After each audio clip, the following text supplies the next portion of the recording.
Hi everyone, and welcome to the CG Cookie live stream. We do these every Wednesday at 2 p.m. Central Time, and that's minus 6 GMT if you're outside of the States. And as we get started here, if you want to put where you're watching from, I always think it's cool to see where in the world we got people watching from, and then we're going to get started. I'm pretty excited if you can't already tell. Today's going to be an anatomy tip stream, and I feel like I've been diving back in the deep end of the anatomy pool, and I've been learning a lot just in the few short days that I've been there. So I'm going to share and as much as I can in the few 2 hours time that I have, but I decided that this intrigue is going to probably push me to doing more of a full anatomy course, and I'm looking forward to doing that. But what I would like from you guys, if you have any suggestions, I've been watching a lot of YouTubers and a lot of notes on all these different instructors and artists that are giving their own anatomy tutorials, and I'm trying to watch as many as I can. I think every artist has something new or something fresh or some take on anatomy that another artist would not. So I've been watching a lot of like Proco, Cynics, a really surprising artist because the thumbnail looked a little crude to me, but it actually turned out to be probably one of my favorites so far, from Alfonso Dunn. And I have been just watching kind of the more popular ones, but I'm like, curious to know if you guys have some of those like hidden gems that may not be the most popular online, but they're very knowledge heavy, and I would love that.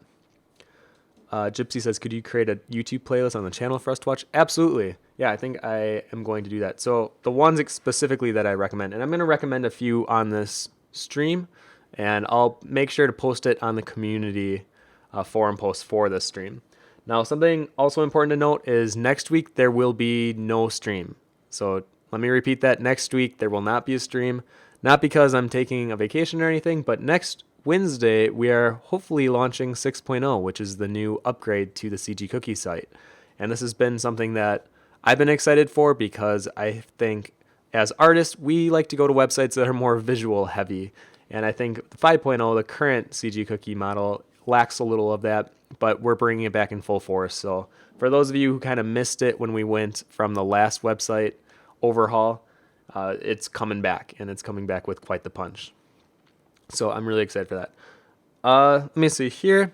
Let me finish up the marketing, and then we will go ahead and get started as people are joining in here.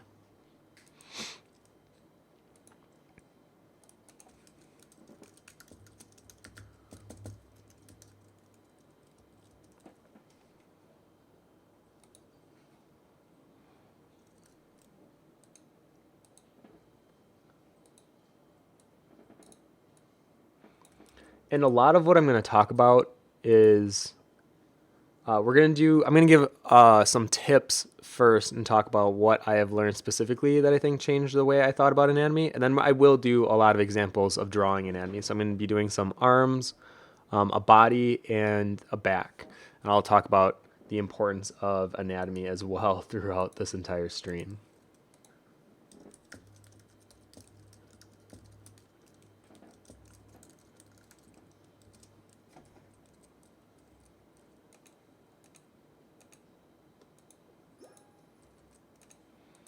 Well, I thank you, Matt Stryker, for following.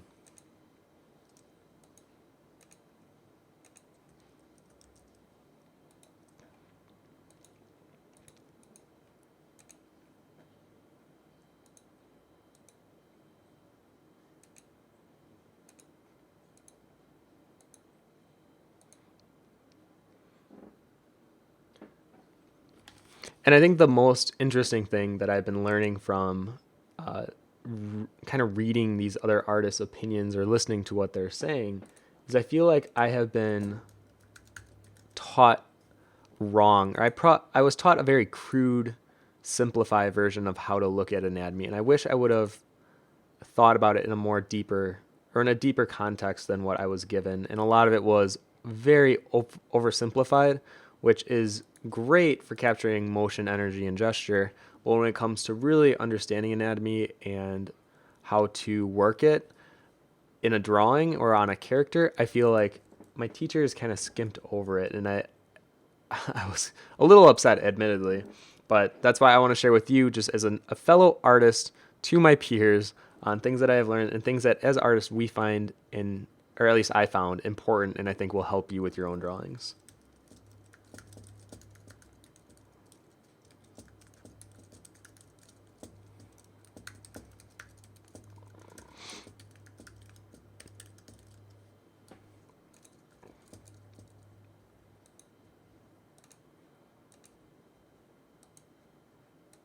Okay, almost done here.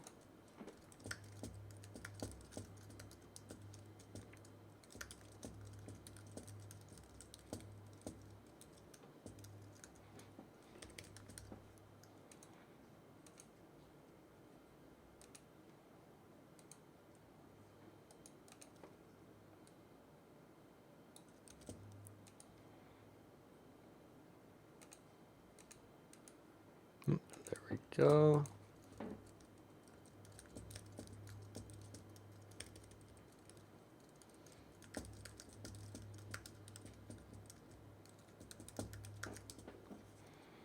I'm running a little behind today because we had a flash flood last night, and we just found out the basement got a little bit of that water damage. But we're all set now.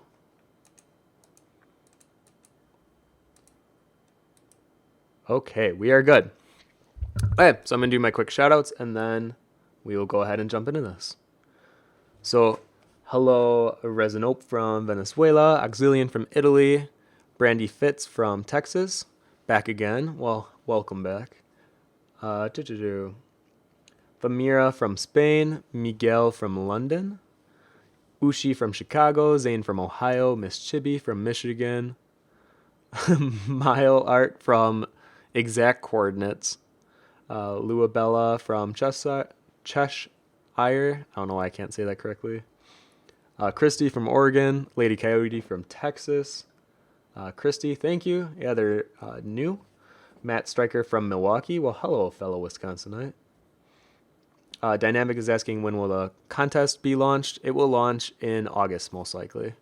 But I'll keep you guys updated.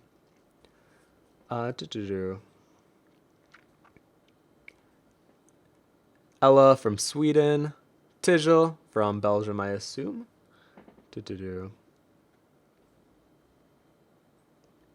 And Ebony Darkness from Ontario. Well, welcome you guys. And I'm going to switch screens over here to my Cintiq. I'm actually working on my Cintiq today. Recently, I've been working a lot on my little Wacom square, just because I've learned that the Cintiq, my big issue with it was I was like getting an arm workout anytime I want to do any digital work, even like client work for CG Cookie. And a lot of commercial stuff, I feel like I don't have to be as artistically involved as I have to be more on an efficient time management schedule. So I found that working on the smaller pad helps me not kind of lose energy or lose interest because my arm is literally sore from drawing.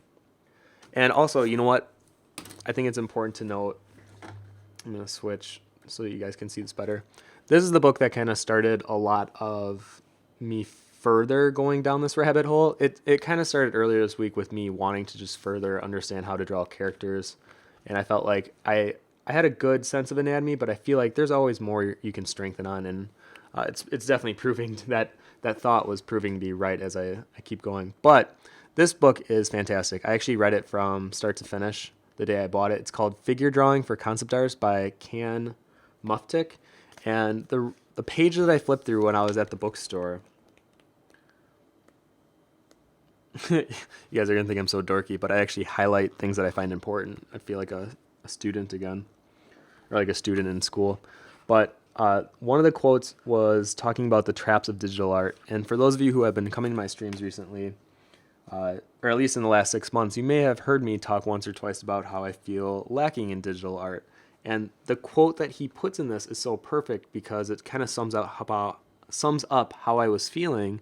And he was at a workshop held by a grandmaster in art, and the master asked him while he was watching him drawing, are you a digital artist? And it took this guy off guard, and he was like, well, how would he be able to tell that? And then the master literally said, well, you just move your hand around mindlessly, hoping that something comes out of the mess. And it just made so much sense to me. And even he goes further into it. But the idea that sometimes with digital art, we're not thinking about what we're doing. We're just laying down a bunch of strokes, and then eventually we'll clean it up. And that has been my mindset. Now, mind you, that does work for some artists. There's some artists, one of my good friends, Pui Che, he specifically works on like throwing a lot of chaos and then kind of working through it. So I'm not trying to put it down by any means, but I think for me specifically, I wasn't putting down strokes that meant anything or had any direction. Instead, I was just hoping that it would kind of come together. And I felt like that was hurting me because then I wasn't relying on my knowledge or what I knew with art or value or lighting or color, anything. I was relying on the software to kind of do the work for me or be able to randomize it essentially and create something out of the mess. So moving forward, this book has a great talk about how you should have some traditional in your life because of how important then you really get to each stroke becomes. And it was something about stroke economy where you're not just like mindlessly putting a bunch of strokes everywhere, but you're really paying attention to each stroke that you're doing and why each one is important and why it should have some value or hold some value to it. Okay, so let me switch back over. Now, I can already tell you this is probably going to be a talking stream, so I'm going to be doing a lot of talking while I'm drawing. I'm going to do my best to look at the questions, but if you guys have any questions, please put at CG Cookie Concept before your question. That way, when I'm going back and forth between what I'm drawing and the comment section, I can quickly see it and I'll be able to address it to the best of my ability. Okay, so even for this stream, I took quite a bit of notes that I want to talk with you guys about.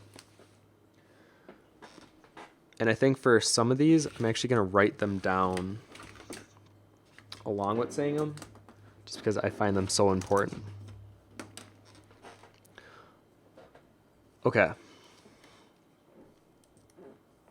going to switch over to, let's see, do my standard chalk brush.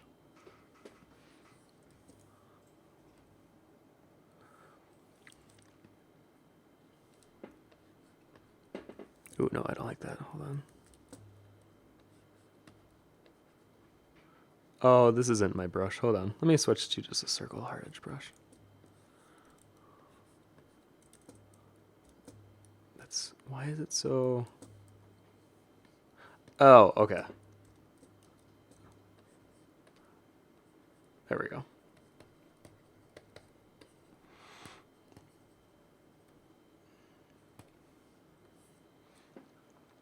So the first thing that I want to talk to you guys is about, you should always feel like you're the student.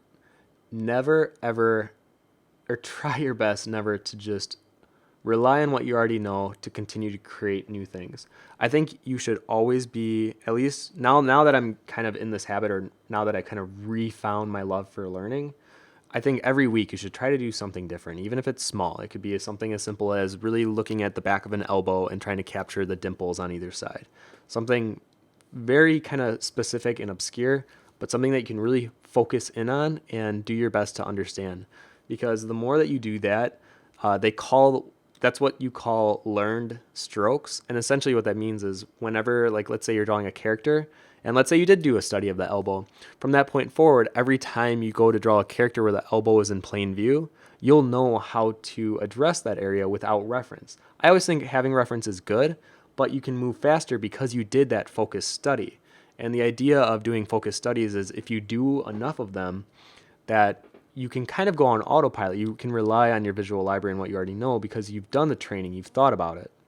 Well, I thank you, Hickville Prods, for following. And that's why my first tip is going to be always the student. So always learning.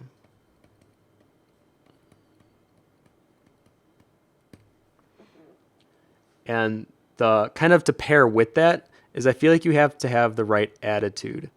And another thing that this guy talks in this book, and it really kind of hit home with me, was he was talking about how he was so arrogant with his own skill level. He didn't feel he needed to study. He was getting paid to draw characters for a living. So why would he need to further develop his skill set when he has already reached a skill set worthy of being paid to draw characters.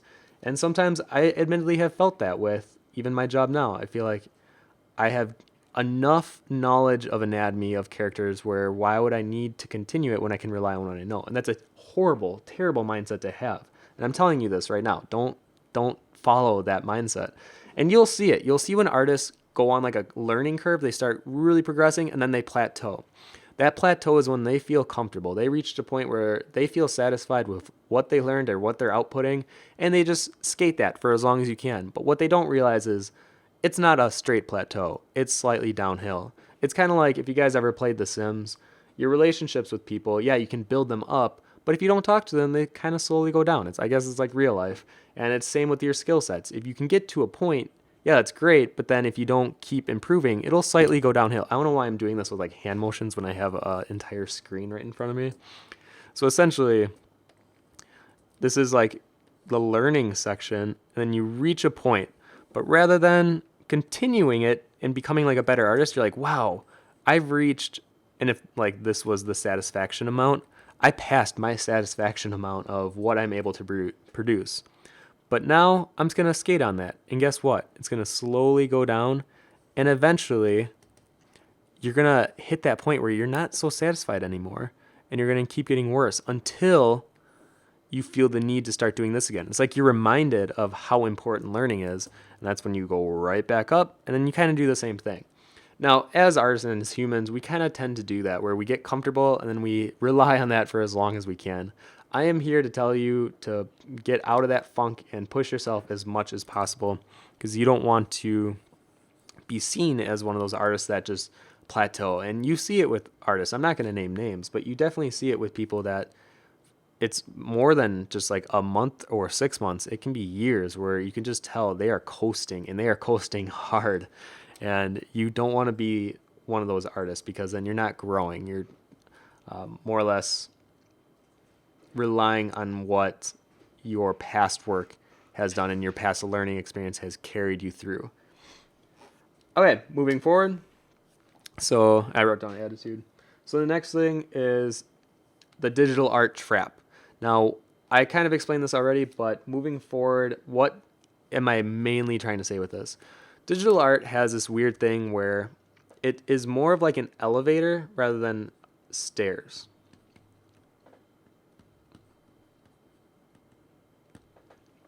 So with digital art, sometimes we are doing a bunch of strokes because we have the ability to undo or to erase and it won't leave any residue behind. Where with like graphite or charcoal, you can't really use your eraser, and if you do, use it sparingly because the graphite, if you punch it in enough or you glide it into the paper enough, it's not going to come out. That graphite's in the paper. So with digital art, sometimes you can take these really short tricks and tips that digital art offers. Now, mind you, they're really valuable tools, so I'm not trying to dog on digital art. I just don't like how people see digital art as like an easy way to create art or an easy way to create a fantastic end result. Why, thank you. I'm from Pandora for following, all the way from Pandora. And traditional art or learning the traditional methods or really understanding what you're drawing is more like stairs.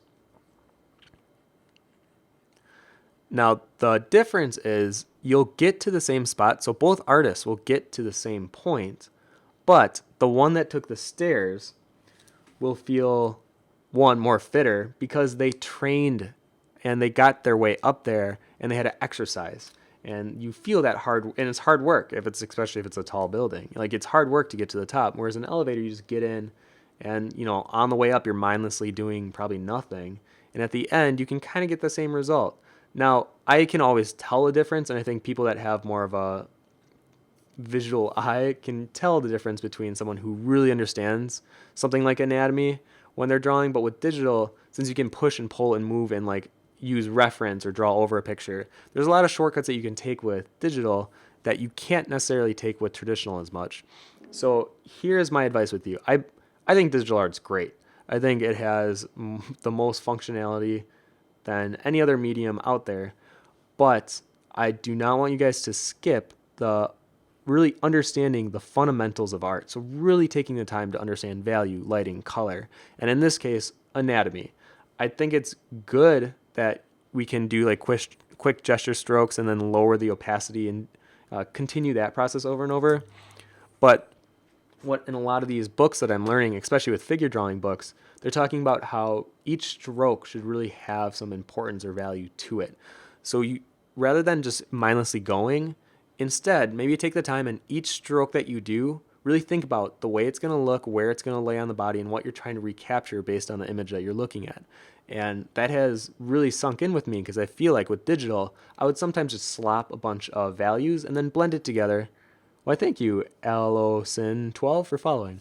And I would just blend it together until I knew I could create something of value, and it would be something where I was talking about, it was like relying on what I already know instead of like really thinking about each brushstroke and each broad value that I'm laying out and what that says about the end result that I would get. Instead, I would just rely on, well, I'll just blend it out and eventually it'll look good. And I hate that train of thought, because one, it's a time sucker. You'll just be constantly blending and rendering instead of taking the time. And it might seem like it would go slower with doing the stroke economy thing, but in actuality, you'll be faster, because once you understand, the more you do it, the more you'll understand it. And after a while, you don't even have to think so much, and you can go in there with confidence, and each stroke will feel and look very confident. Where sometimes over blending things, it just feels like there's a lack of confidence. And I admittedly have fallen into that trap many times with digital, where I knew I could blend it, but I feel like it wasn't necessarily confidence in the strokes that I was putting down. More or less, it was confidence in being able to waste my time covering things up until it looked good. Okay, so the next thing that I want to talk about. Oh, yes, so there is definitely a learning curve with doing this, and I'm telling you, it's worth it. Great work isn't great because they got there with shortcuts or they took tips. The ones that are really great artists, they're the ones that took the time to really study and observe and analyze what they were doing. And if you think even back in the centuries with like Michelangelo and the Renaissance era, like they were at cadavers, like scaffolding people up and really looking at flesh and anatomy right in front of them. And like what an in-depth look at understanding anatomy, where today, even with all the sources with the internet and Google image search, I feel like we don't even do that as much. So even though it's easier, it's almost like have become lazier not to do it. And I think it's a shame, because those masters back in the day, they're probably like rolling in their grave thinking how accessible something like anatomy is to us, where for them, they literally had to look at dead bodies.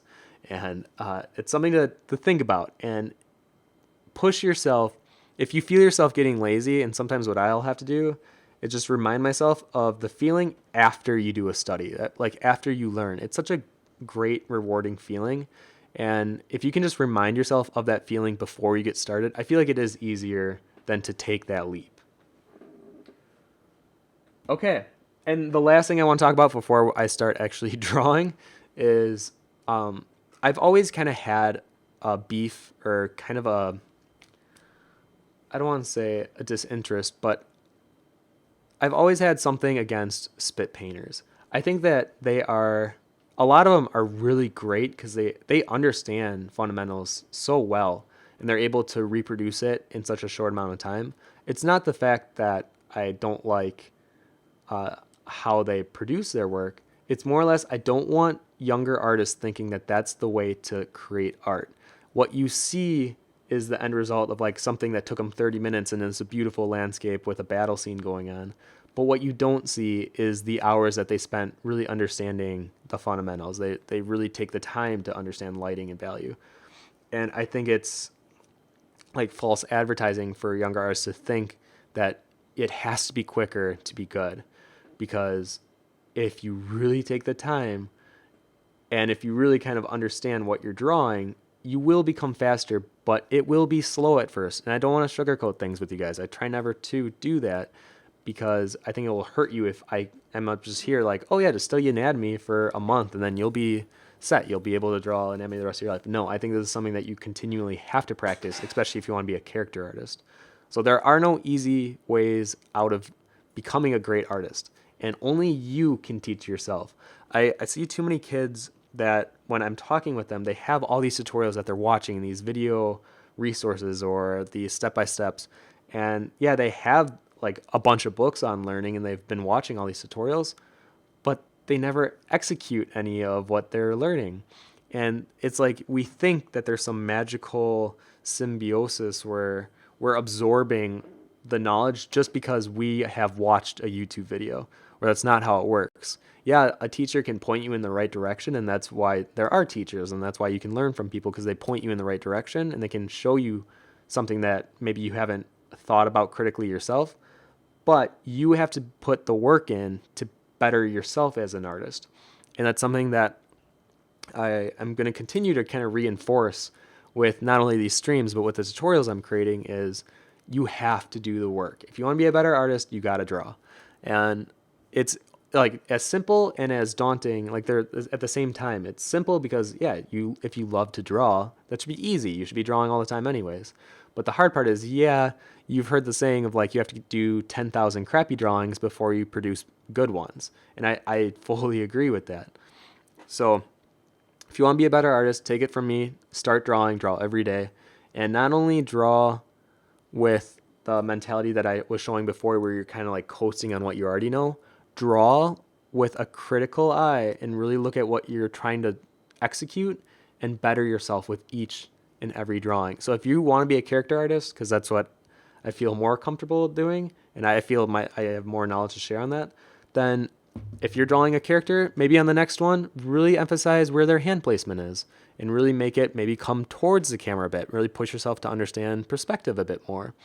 Or maybe they're wearing different fabric. I would do studies of like leather and what's the difference between leather and chiffon or silk or jean, denim fabric. And the more little things that you can add up in your head, I promise you'll be a better artist. And it's hard, but it's fun. It can be very enjoyable once you kind of embrace learning and continue pushing yourself further and further. Okay, I'm definitely going to be drinking some water during this because I can already tell it's going to be talk heavy. Okay, so I know you guys are like, well, we've been here for a half hour and Tim, all you've done is talk to us with mostly a white screen. And I'm kind of reiterating what these books that I've been reading have been talking about, which is the mindset is almost more important than the content of what you're learning. Because if you go into wanting to better yourself, it could be any subject matter and you'll do fine because you have that mental driven, I don't want to say mentality, but you have this better, I guess mentality is the best word here. You have the best mentality going into it for learning versus when you're going into it and you're kind of like, oh, I stumbled upon this video. I feel pretty good about my anatomy, but what is this guy? Maybe there's one or two things that I can learn from him. Instead, maybe go into it being like, I am a blank slate. I have some knowledge, but for the most part, I know nothing. Teach me everything. I want to absorb every information and every bit of knowledge that you have to offer me, and I'm going to digest it in the best way possible. Okay, so I'm going to remove this here.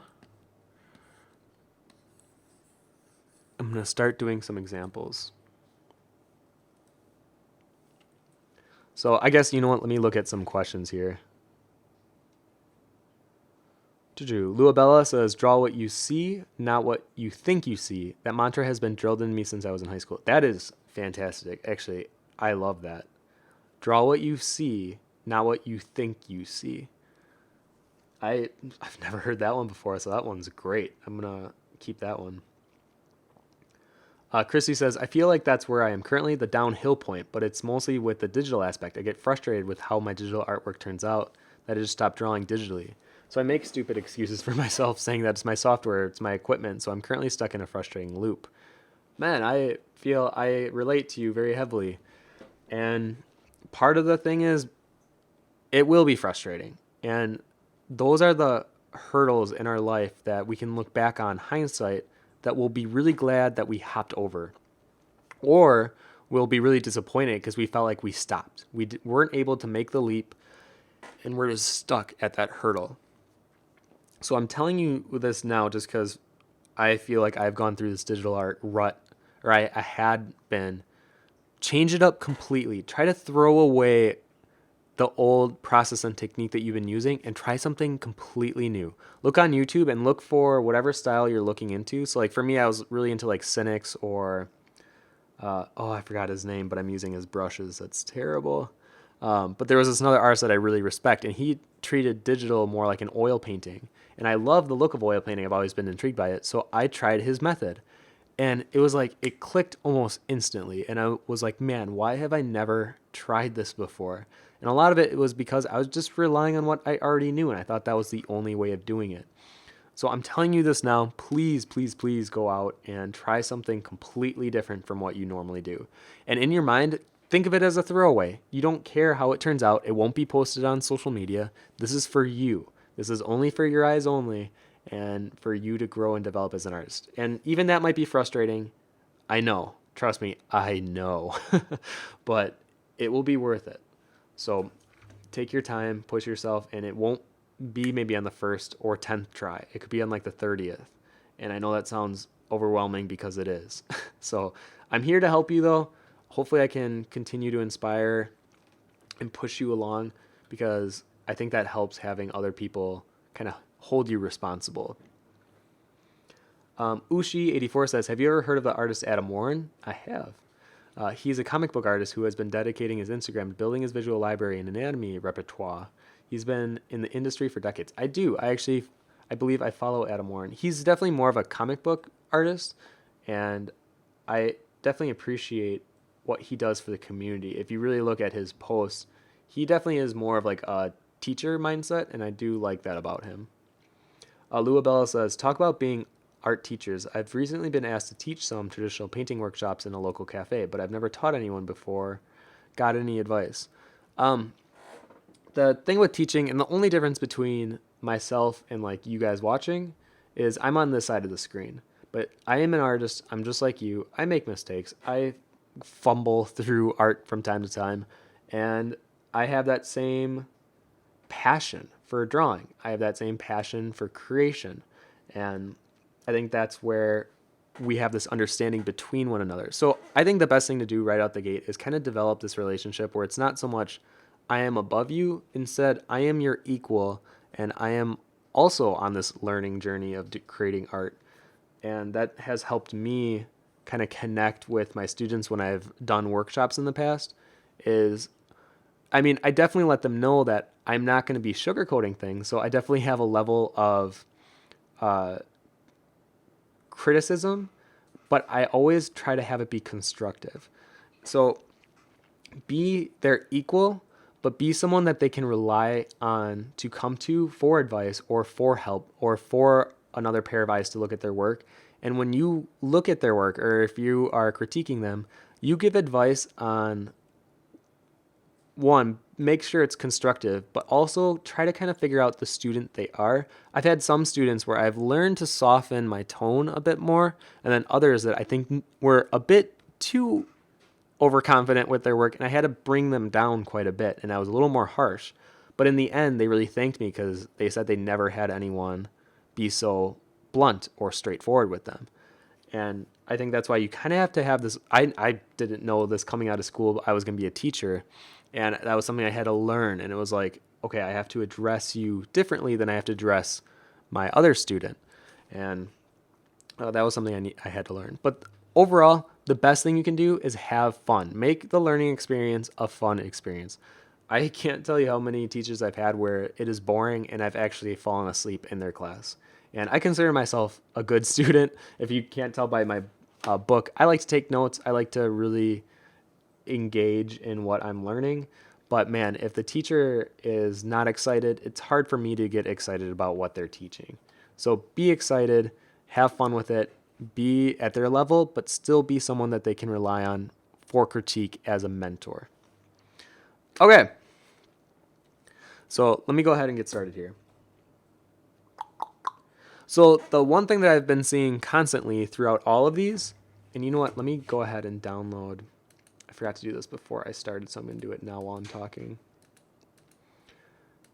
The best thing you can do with drawing characters is understanding the muscle and, more importantly, the bones. Our skeleton structure is relatively the same for all people. I feel like there is little variation. There are some differences between genders, so male and females have a slightly different skeleton structure, but for the most part, it's the same. So regardless of if you're 700 pounds or if you're 140 pounds, your skeleton structure will be pretty much the same. And yeah, some people have slightly bigger bones and things like that, but the way that it connects to the body, all the muscles and how they connect, or where the bone placements are, or how the bones connect to each other, those are all the same. So let me go ahead. And I almost forgot that actually, no, I did forget. I created an entire anatomy resource, which I'm downloading right now, and you can find it on cgcookie.com. And I'm going to be doing an update to these, but I have this PSD that you can download, and it has layers where you can take off the skin, and you can break it down just to the skeleton. Let me turn the opacity up here. Oh, even that's kind of dark. Hold on.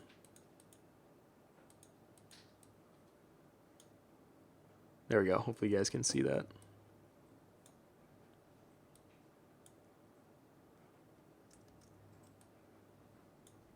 There we go. Okay, so here's the skeleton structure, and then with the muscles turned on, I'm going to turn this layer up as well.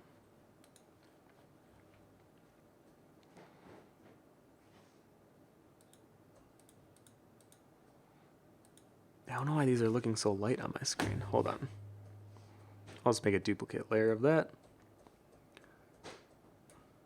So you can see the muscle structure that I have in place, and then an outline for the skin.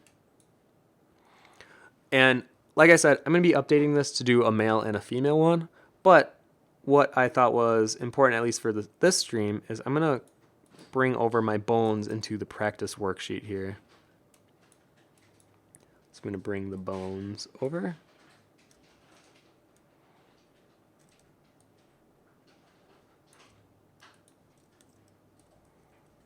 Because I'm going to talk about them a little bit here. So I'm going to bring it over. And this ribcage was not fun to draw, I can tell you that. But I'm glad I did, because I feel like I learned quite a bit from drawing this back in the day. And I'm telling you, for most of the tutorials that I'm watching, they all talk about how know the bones first and then muscles second. So I'm going to repeat that. Bones first, muscles second. And that's because if you have an understanding of where the bones are in whatever pose you're trying to create, whatever angle you're creating, if you know where those bones are, you know where the muscle are, or the muscles, and then we're just one giant muscle, and then you'll know where the skin placement over that is. So you'll be able to draw any character if you can draw the bones and the muscles. And even if you needed to like add weight to them or make them more emaciated, if you still know where the skeleton is, you can adjust your muscles based on that knowledge. Or if they're a big bodybuilder, kind of like how we see a lot of anatomy tutorials today, they're just big and bulky, you can add muscle to it, but they still have the same skeleton frame. So the first thing that I'm going to talk about is how to go about learning anatomy. And I'm going to do just a little study here. Nothing too crazy, but I wanted to do a little something so that you guys can then hopefully take this knowledge and go out on your own and continue what I'm teaching here. Let me see if there's any questions. Oh, there's quite a bit. Hold on.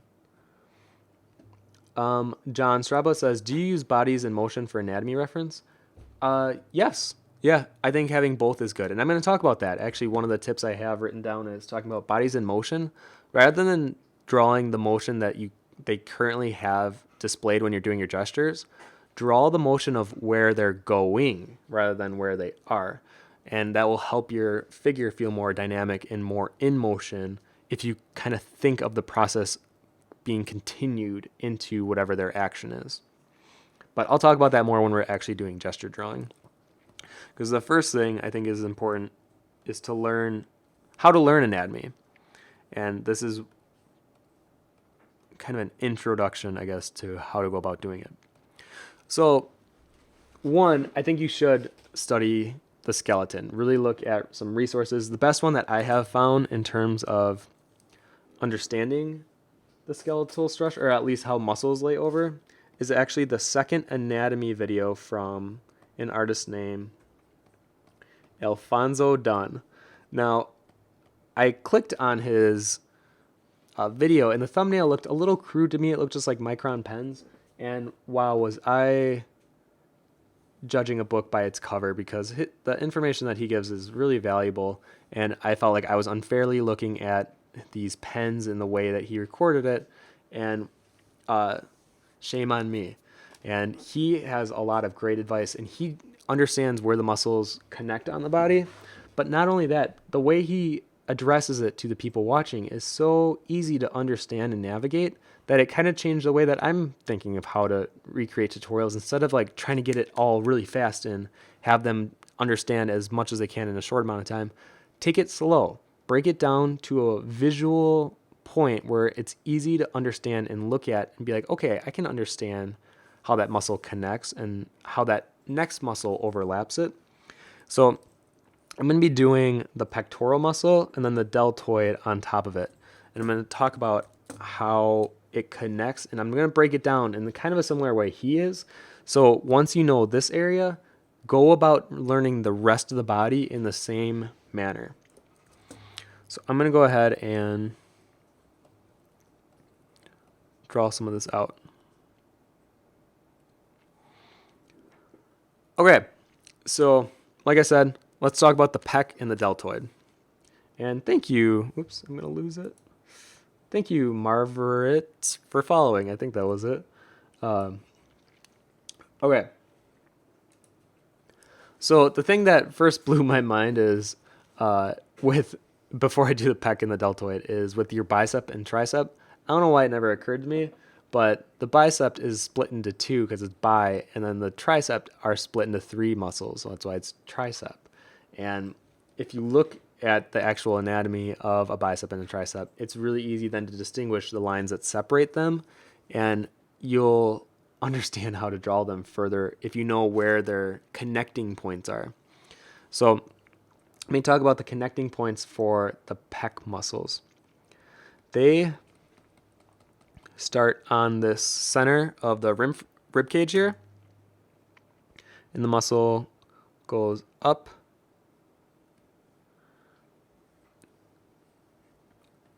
and it goes under the armpit. So it goes right under there. And it's something that was kind of strange that he was talking about, or actually, I don't think it was him. No, it was another artist that was talking about how if you want to understand anatomy, use yourself as reference. And yeah, it'll feel weird, and it even feels weird saying it, but sometimes you have to feel yourself and like feel, okay, I can see where that muscle is going underneath of this top deltoid muscle. And you can visually, well, not only see it, but you can feel where your bones are pushing almost forward and the muscles are receding, or maybe the muscles are being pushed forward more and you can't even feel the bone. So someone like me, I have very pronounced clavicle muscles, and you can see how it creates this dip. And I'm going to talk about that dip in a second, because our clavicle muscles, I would say, are very overlooked. I'm going to put them in a different color here.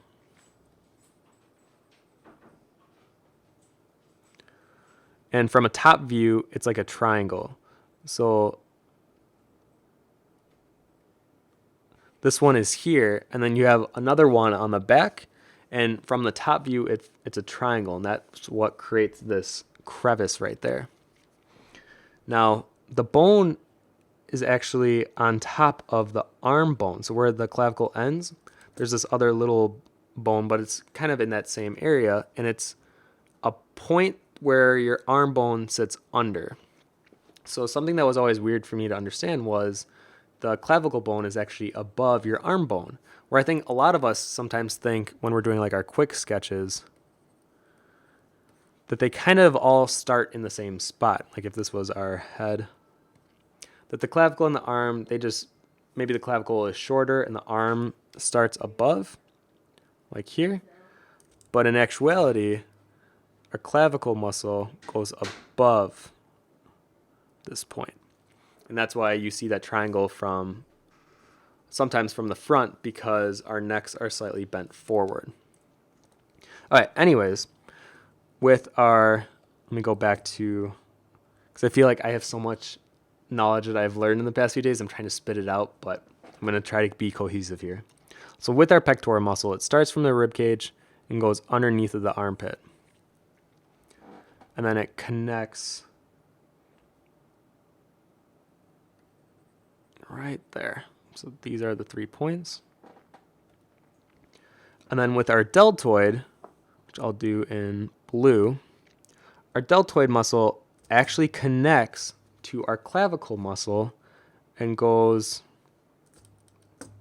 make the point a little bigger, goes over and then connects to a point. So it creates like a heart almost from the side view, or more of like an upper view.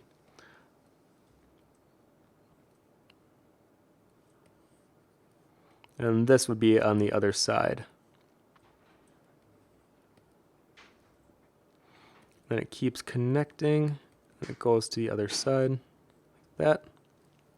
And then it creates your deltoid muscle, and usually it's more of like a split here.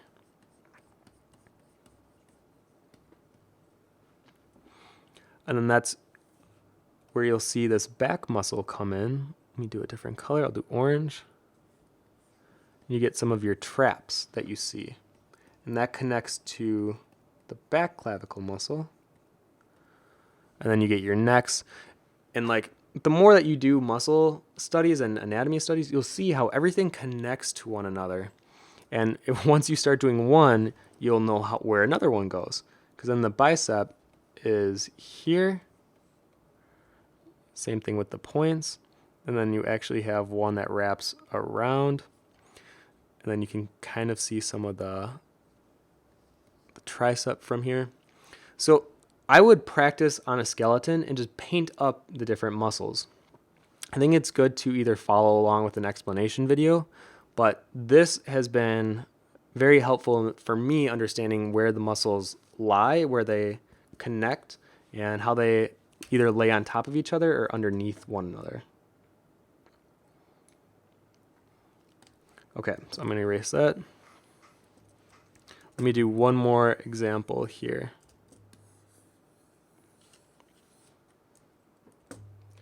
Let's see, where else do I want to do?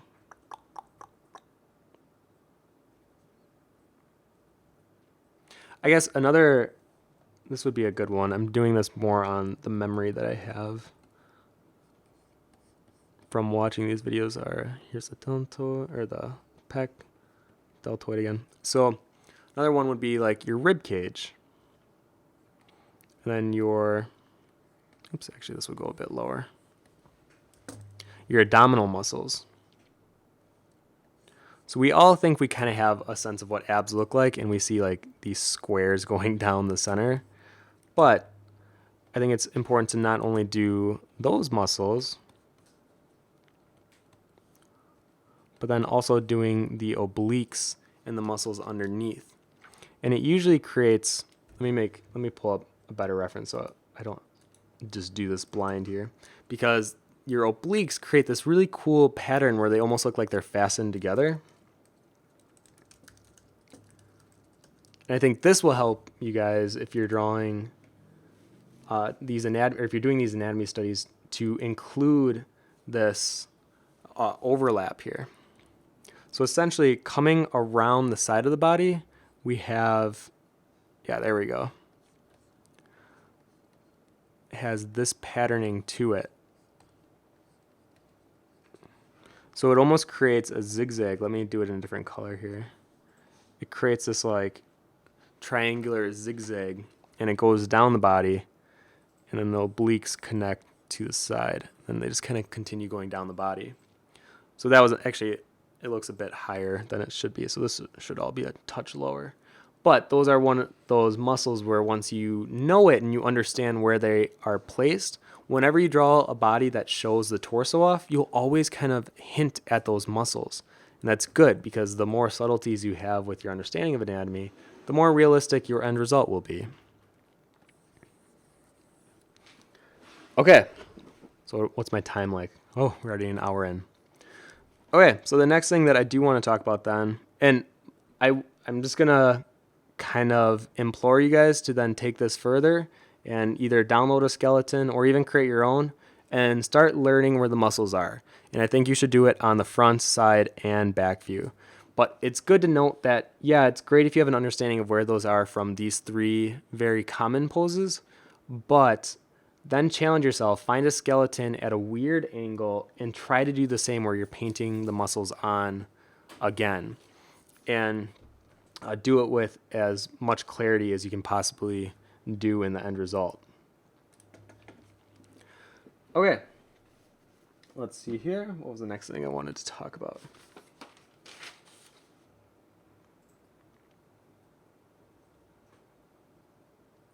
Okay. I think I'm going to actually start doing some gesture drawings because I'm not going to just do a 2-hour stream of teaching where the anatomy is. One, because I want to make sure I fully understand where every bit of anatomy is. And a lot of what we see with anatomy books, they always say like anatomy books for artists because there's over 600 muscles in the body, but the only ones that we care about as artists, admittedly, are the ones that are visible and can be seen from the outside. So a lot of the muscles that are hidden kind of within, especially like in the back, you don't necessarily need to know, but I think it's good to understand that there are more muscles than what you see in an anatomy art book for artists, and I'll continue forward with that knowledge. Okay.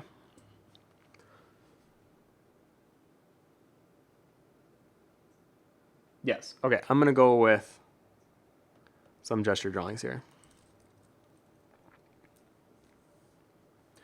So if you were like me and you went to college, or maybe you're in high school still, I bet you've seen this body where it's broken down into cylinders and spheres.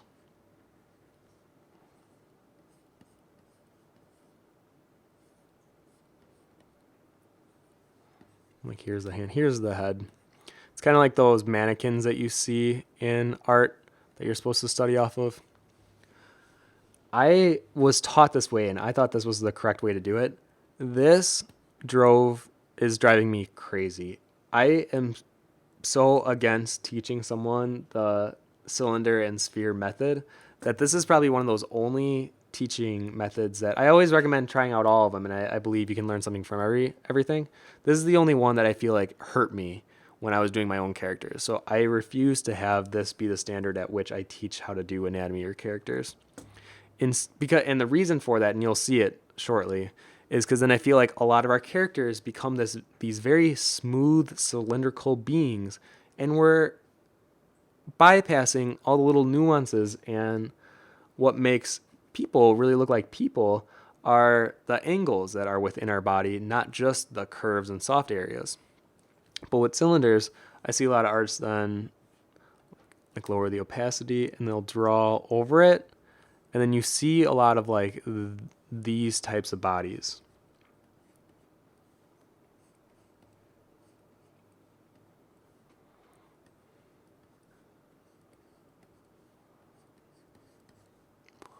Where they almost look like animated smooth blobs. And I couldn't be further from wanting you guys to do this. If anything, I would rather see you guys do... Let me do another drawing here.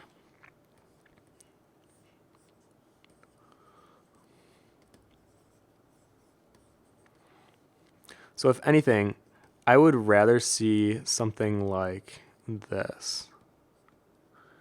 And I'm going to like heavily exaggerate things.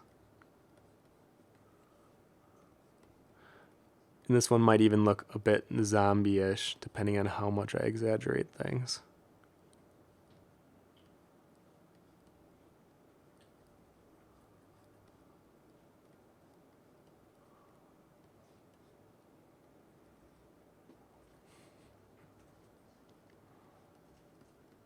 And I'm going to even talk about this later, about doing almost exaggerating forms in such a,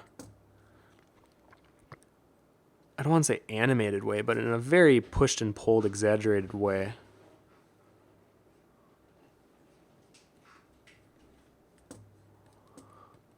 I would much rather see something like that. Or actually, let me do some of the torso here.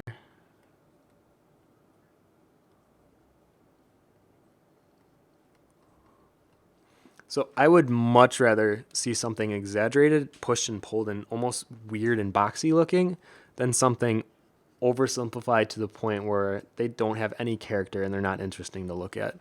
And I'm telling you this from personal experience, I was doing a lot of the first method for a lot of college. I think that's why my characters, admittedly, I think that's why it kind of carried over into my 20s, where all my characters were in these stiff poses and they didn't really have a lot of flexibility between them. Where now I feel like I always want my characters jumping or hopping or having some kind of weird hand gesture just to add more interest for the viewer. Because otherwise, you're just looking at these 3/4 perfectly standing concept characters. And after a while, it becomes boring and repetitive. So I want to see something like this. Or if you don't want to make them look too thin, really add some weight to them. Give them some over-exaggerated plumpness and give them that almost like a kneading bread look where it's soft and doughy. Like make the body features exaggerated and almost over sensualized where they're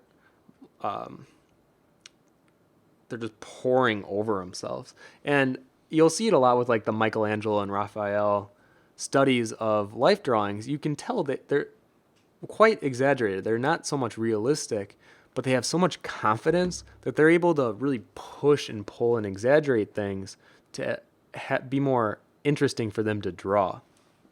And I think too often we get caught doing something like this, and then after it's done, we're like, well, it's okay. But then you look at an artist that does something that's like even further than this, like even has like a cool little pose, or like let's say we make their hand really big for no reason. Like have fun with exaggeration. I think I was too afraid to do things that strayed from realism, and I'm only now really allowing myself to get a little bit more weird with my drawings in terms of not caring if they're 100% accurate with anatomy, because I'm learning how important confidence is in a drawing. And yeah, I still like rendering things more on the realistic side because I think it adds a nice touch. But in terms of the positioning and the over exaggeration, and then even if you want to pull it back, the thing that I think I've learned from watching a lot of like the Cynic's anatomy tutorials, and he doesn't say it specifically, but I feel like I'm going to say it for him, is go over the top, over exaggerate, and then pull back if you need to. I would rather someone go way over the top and exaggerate and then be able just to pull back rather than someone that doesn't push it enough. So a good example of that would be, let me get rid of this. So let's say we're doing a hand study. Let's see, actually I'll do it.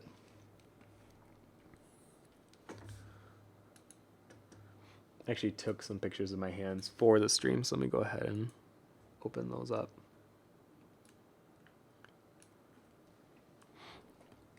All right, so here is an example of two hands. So we'll do 1 and 2. You know what, I'll move this down quite a bit too, like right there. All right, so I'm not gonna make this obnoxiously crude for no reason. Instead, I'm gonna treat it kind of like how I used to draw, and things would be very slow, and it's actually kind of hard making something, or you're trying to like make something look bad on purpose.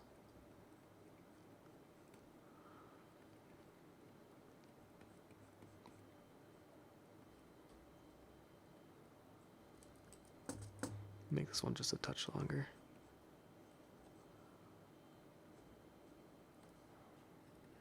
Forgot the webbing in between the fingers. Those are another one of those like little nuances that if you miss, it'll look kind of weird. Because the knuckles are actually down here.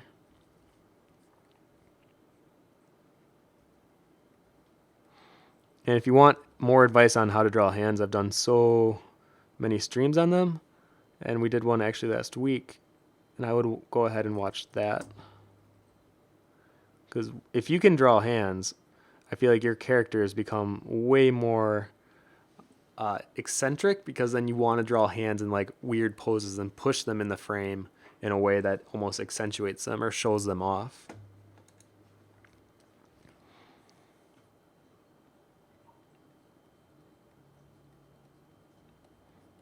Yeah, we'll say something like that. So this is the, I'm going to call it the safe method. Something that's tried and true. And honestly, I kind of wish, you know what, I'm going to flip it. I kind of wish it was even more crude and like soft than this. So you know what, let me even like simplify it further. I'm going to take out some of these lines. Because a big thing with doing realistic hands in, especially with drawing, and you see some classical painters that really kind of push the softness in their hands, but they often look kind of boring because they're so simplified. Something like this. So this is a safe, simple hand. I would rather you guys do something like example 2. So let's have some fun with this hand here. So first off, create some more action lines. So I feel like I'm not doing that enough either.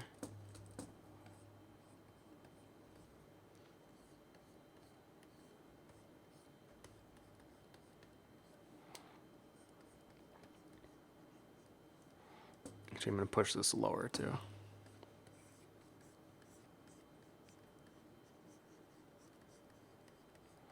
So like really push some of these like more strong angles. And especially with like the tendons and the nuances within the lines, the outline that we create, I feel like we don't see enough of that either. Actually, you know what? I'm going to exaggerate this way crazy just to further kind of push the point I'm trying to say.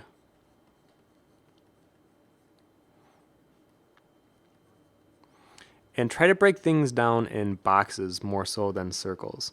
That's something that not only Cynics has been talking about, but actually a lot of artists keep kind of reiterating. It's because we see more organic forms in the body when we have more of like these curved squares rather than having just circles everywhere. And honestly, the end result usually just turns out more fun.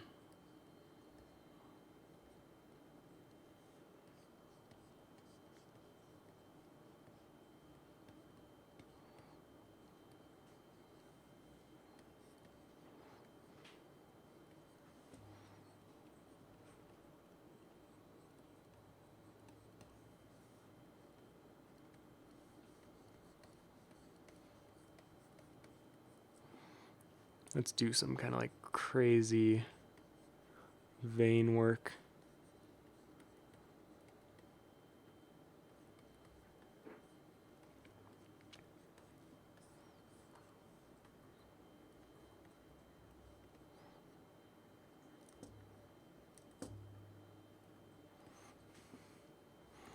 And yeah, I know how weird and creepy this hand kind of looks, but I'm not going for accuracy on realism. Instead, I'm just having fun with what I know with anatomy. And honestly, I probably should be using the reference more than I am, because then you can look at what you're drawing and really push and pull some of the shapes here.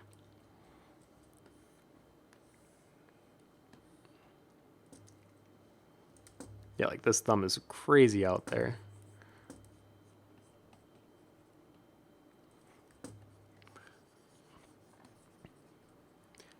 And I think I got a little bit into my trap of doing too many lines, where I need to simplify things more. But then even here I can kind of see, oh yeah, because that ridge is so deep, I can make this a bit darker, and that finger in the background will be a lighter value.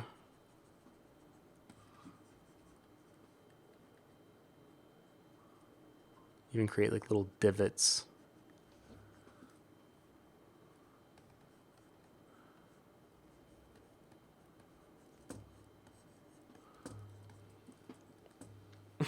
Like, look how weird that hand looks. But when I'm looking at when people are doing quick gestural stuff, I want them to exaggerate. And even this hand could use some work, I could tell you. But I think when I even start doing a torso, I'm going to show you how to really exaggerate some of those folding forms and how that works. So let's see what I had next on my list here. Oh yeah, so cylinders, I'm very much against the cylinder method.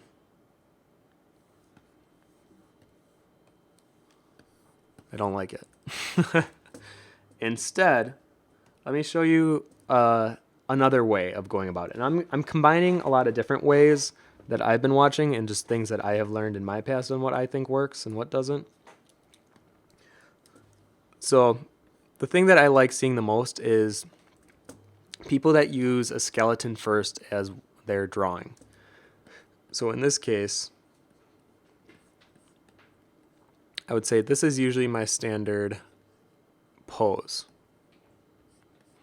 And I'll show you in a second what I'm doing and why.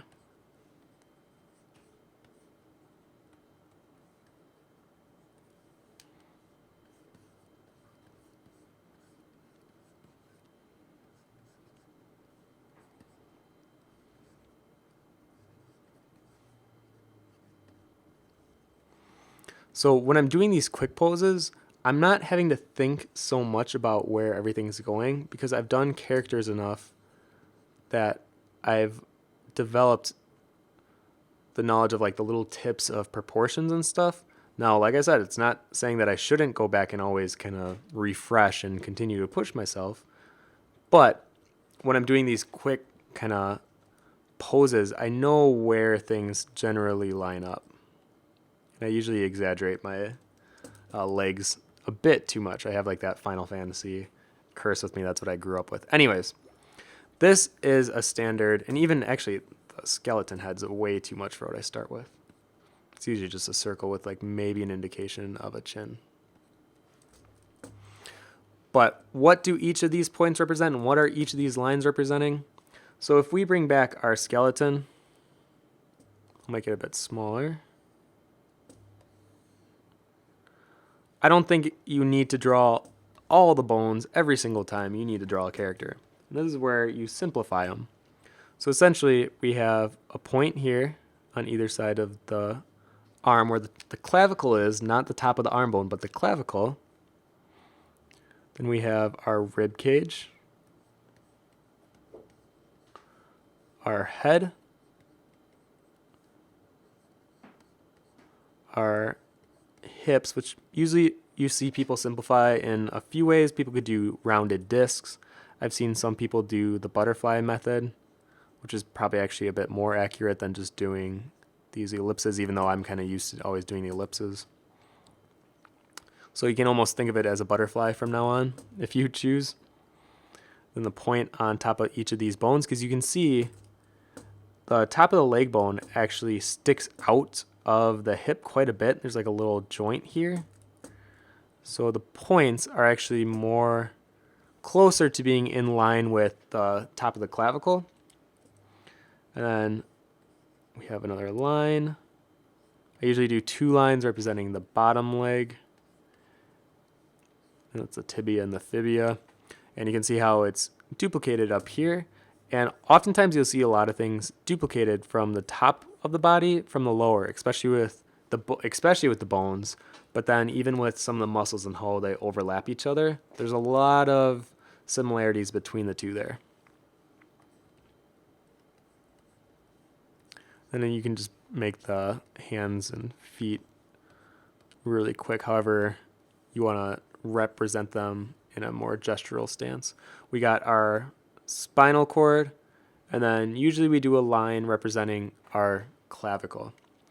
So when going back to that quick sketch now, let me do the same thing with this in mind. Now, things that I have changed just a bit is I make this center line bent in a bit more, and then I show some of the back one. It's almost like the rib cage is this holy egg, if you can see it. So here's the egg. He's really happy today. And it has like a halo around him. That halo is your clavicle. So anyways, let's say we wanted to do, let me grab a pose here.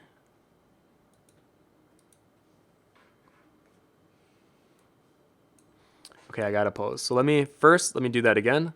So I usually start with the clavicle bones, and this line centers me for the rest of my drawing. Well, thank you, Akuremu, for following. So I always start with the clavicle. Now, that doesn't necessarily mean you have to. Like I said, this is one way of doing it. I think it's good to not only watch what I'm doing, but watch what a bunch of people do, and then kind of decide for yourself what works, and then practice, because you'll never know what works for you if you never practice it. So then I have that spinal cord line. I usually do second, and then I break the butterfly down here. And a lot of the placement of these just comes down to me studying proportion, because I have these little tips and tricks in my mind that I've learned, like things like the hand coming about halfway down the leg, or your elbow kind of resting in the same line as your belly button. There's a lot of these little tips and tricks that the more you draw and the more that you really analyze what you're drawing, you'll pick up on. And there's a lot of artists that kind of tell you the tricks that they've learned over the years. So these are a couple of the ones that I've learned. So anyways, then from here, I usually do, I don't know why I do the legs first, but yeah, I always do the legs next. So I do a line for either side. Put a circle for the kneecap. I don't put the circle as just a general circle. I like to have the kneecap be in front of these lines, and then go down from there. That's my foot. Then on that side. So then I usually put in my rib cage and my head.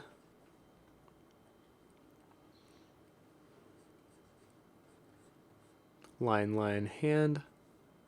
Line, elbow.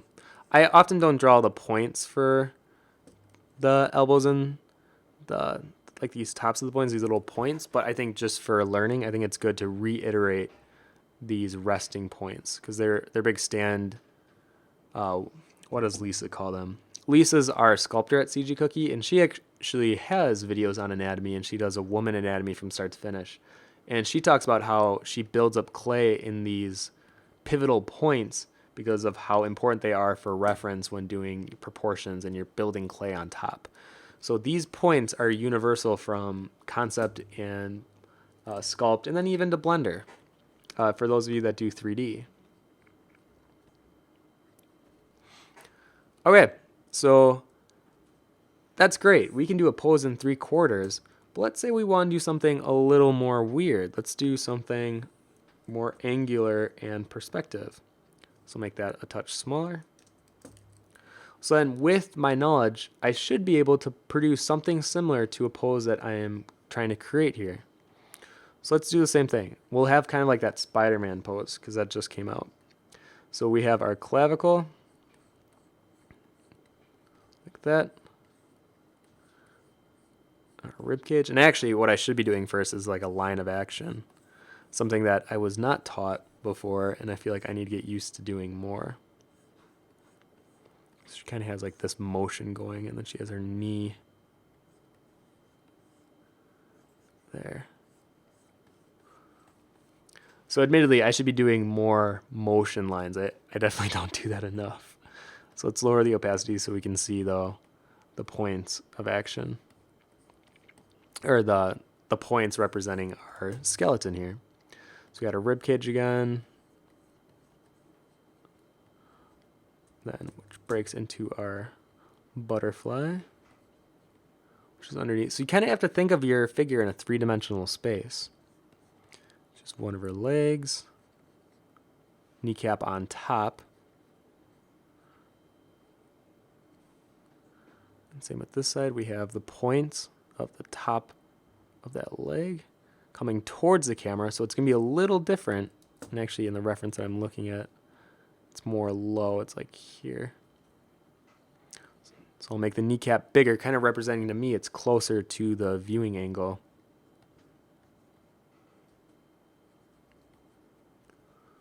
Something like that. And then for the back. Oh, and the other thing to keep in mind is bones are not these static connections to the body. If they were as static as I think sometimes we are taught, we wouldn't be able to turn our wrist almost all the way to like a 180 and further. And those twisting muscles, they twist the bone underneath.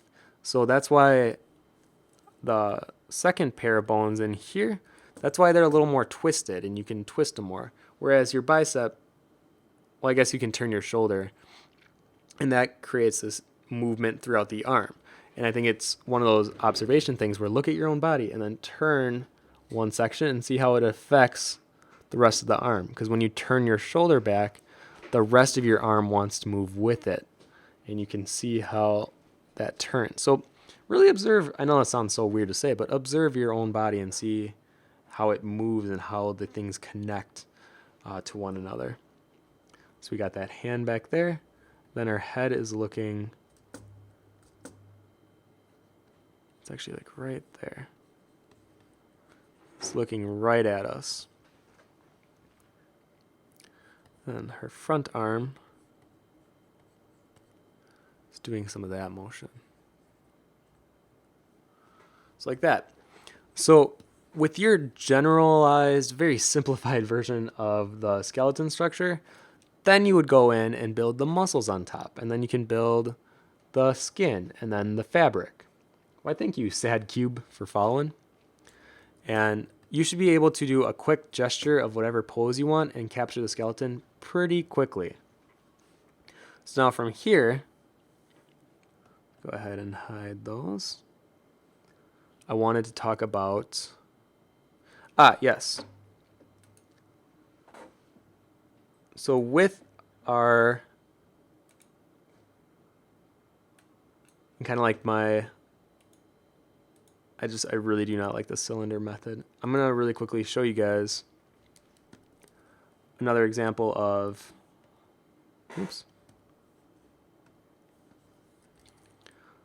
how to do an arm and now how to start blocking things out with lines and seeing it more blocky. Because with the cylinder method,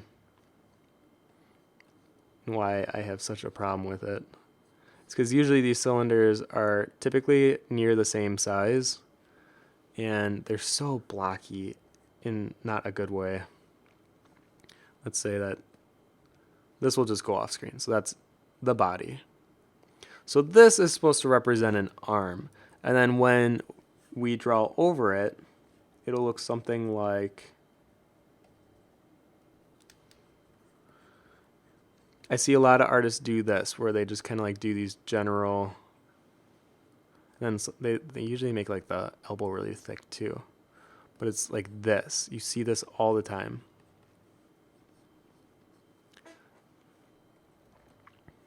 This is not okay, because then when you hide the foundation layer, this is what you end up with, and it doesn't really represent an arm. You can't really tell, is this the bicep? Is this the bicep? Why is the elbow so big? Why is it protruding off the sides of the arm? And what is going on down here? Is the wrist just not existent? So this is another reason I do not like the cylinder technique, because you're missing all those awesome little details inside of the arm.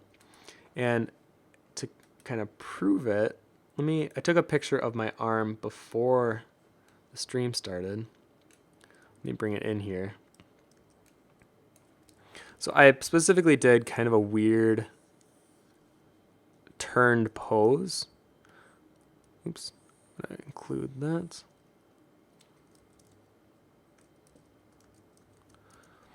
So let me turn this to its side. Let's just compare the two arms. I mean, I do know I have a rather kind of more of a slim arm. I don't have a very beefy man arms, but you can really see all those little nuances within the anatomy going on underneath. And what's great, actually I'm going to do this on a new layer so you can see it. I'll turn the picture off then.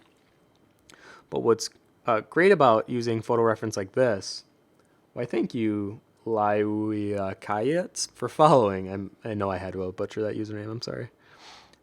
What's great about actually seeing the reference right there in front of you is you get a direct kind of correct look at how anatomy is supposed to feel and look.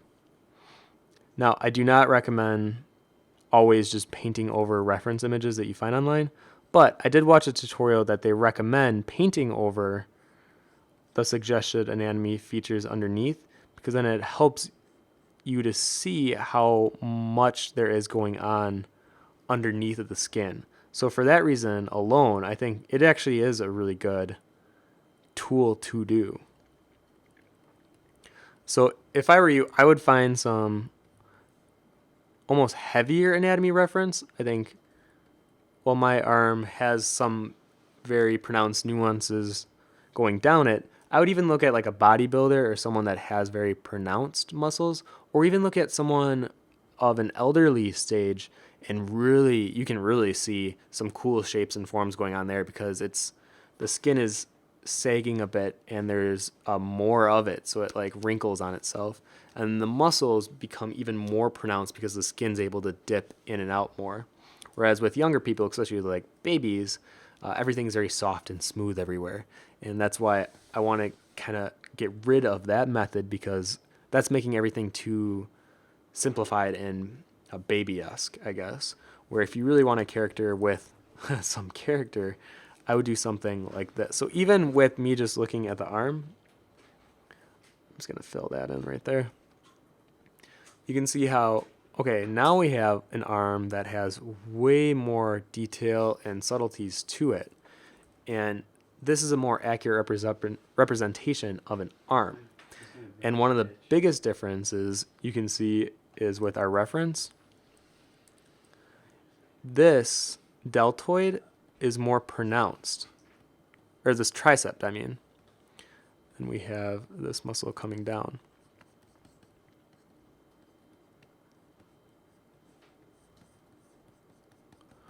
So then you should be able to start seeing how the muscle will look without the skin, as gory as that might sound.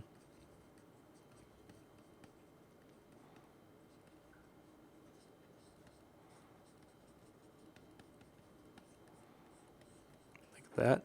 And now there are actually a lot of muscles that twist in the forearm, and that's why, oh, and the other great thing that I have noticed recently is too many artists think that the muscles stop. So like the forearm muscles are from the elbow to the hand, so if in like this general area, and then the upper muscles or the muscles in the upper arm are all contained within this area. But actually a lot of muscles go past that center point of the elbow and go into the other section.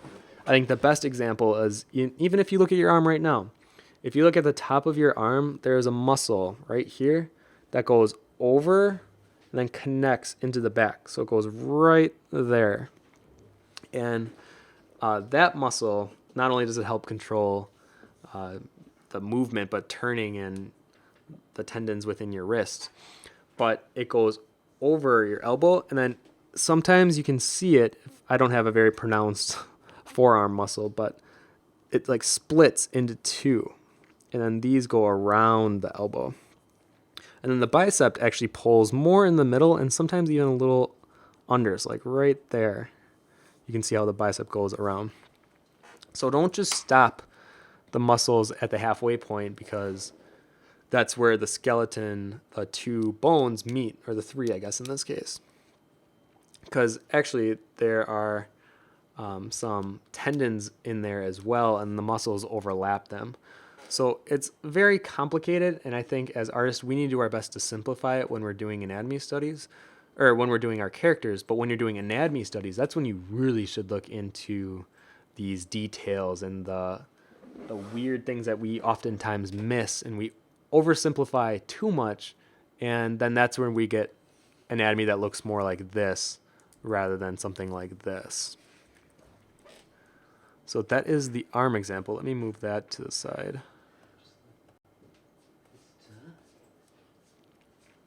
All right, the next things that I want to do is, okay, how would you build an arm like this without being able to just draw over a picture without reference? And I think it's good that you can use reference, but in this case, and you know what, maybe I will for the sake of this tutorial. So I'm going to go ahead. Well, thank you, tough little girl, for following.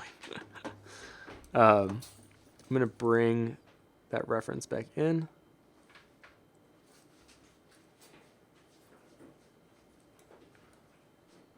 Or oops, let me grab.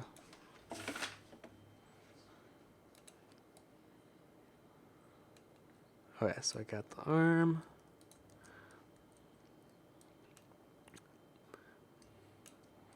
And I think for anatomy studies, you should be using reference. The more I think about it, you should be using reference, because then you get a more accurate display of what you're trying to learn. So without it, you're just relying on your visual library and what you already know, which you eventually want to do as a concept artist when you're trying to save time. But when you're doing a study, you really should be studying the source material. And in this case, it's anatomy. Okay, so before, when trying to draw something like this, why thank you, NB Neil BN, for following, and Amfest for following. So I think if I was to go about doing this before, I would probably do a kind of breakdown of shape when I look at things like the arms. I'm trying to do this more blind, so I'm trying not to look at the reference, and so I'd probably do something more like this. So I do try to shape it out a little bit, but if I was to do it on like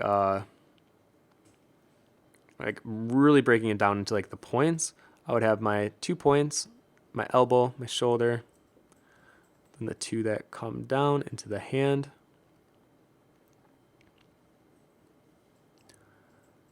And I definitely don't want to see any of this going on. I feel like I have such a passion against the cylinder technique. Oh, you know what? I've been covering the comments. I'm sorry. Okay, there's a lot of comments. Let me get to them right after I explain this. So I think the wrong way of, or not wrong, I think the slower method, the less, I don't want to say accurate, but a lot of the times I would just go into a drawing like this and I would just do my best to capture it without laying down any initial lines.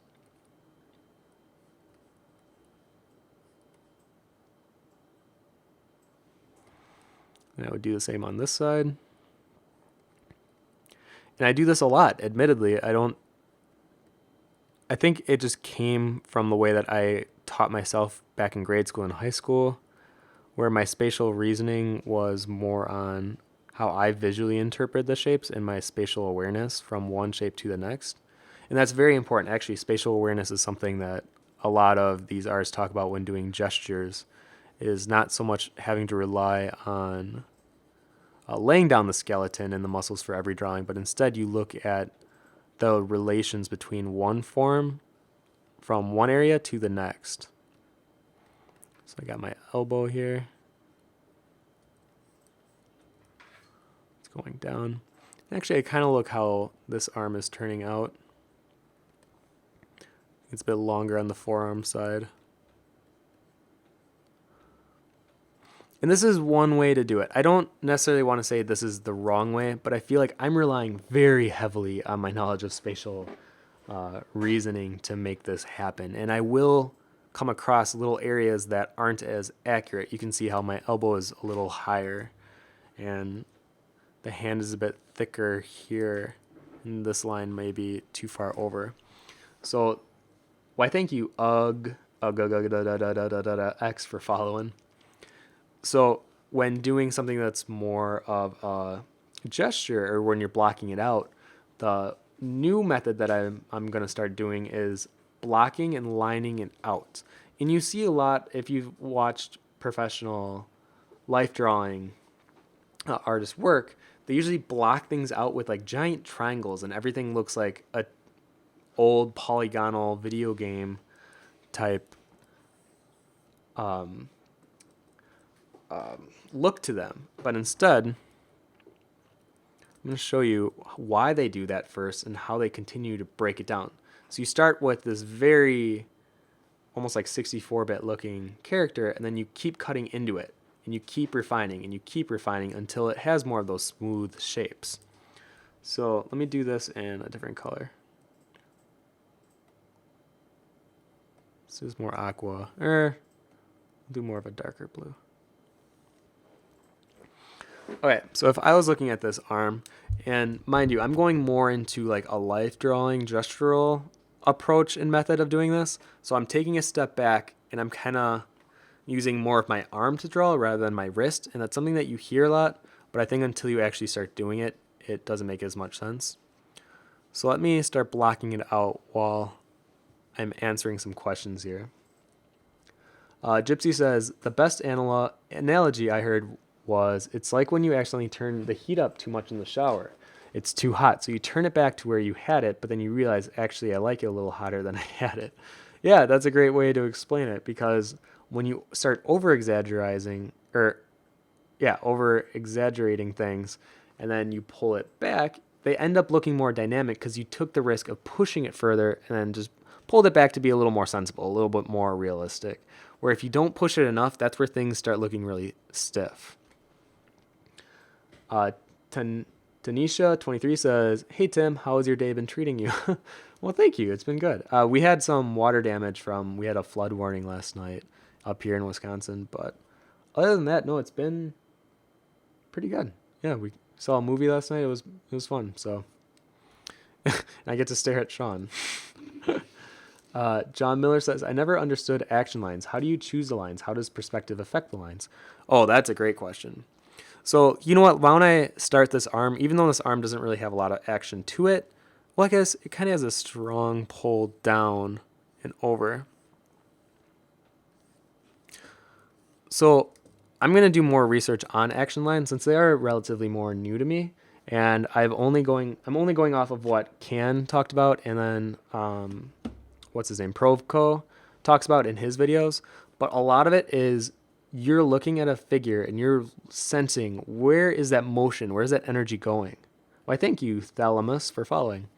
And you capture that with the line. So you look at it in your mind, you simplify it to just like a simple gesture line, and you capture that on your drawing.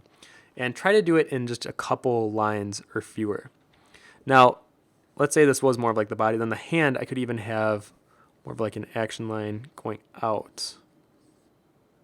Something like that. So these would be more of like my action lines. Oh, and you know what? I can do this in different colors to help showcase. So maybe I'll do more of like the blocking in red, and then we'll end in green. Does that sound right? Yeah, we'll do that. All praise the holy egg. Yes, the clavicle egg exists. I guess now it does. Cactus says, did you see the new Spider-Man? What did you think? And well, thank you, Fight Emoji, for following. I think it's something that I battle with, even with my own friends, of how I don't think they're meant for me. I don't think I'm the type of person that would generally enjoy them as much as another person would. And it's kind of the same thing when I went with my nieces to go see Frozen. They absolutely love Frozen. I have a lot of problems with Frozen.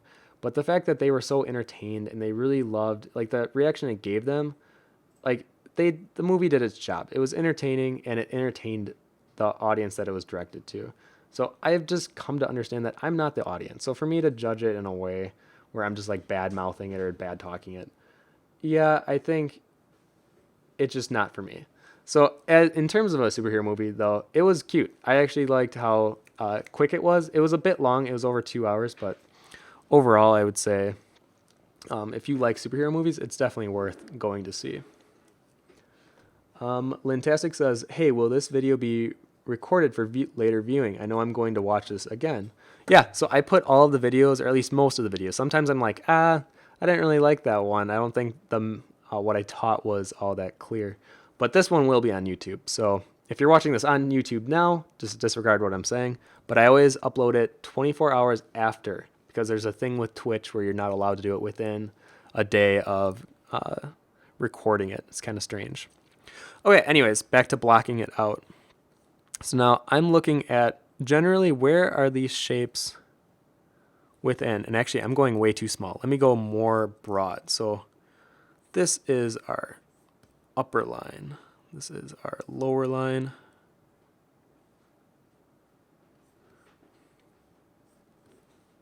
And we're going to just keep breaking it in.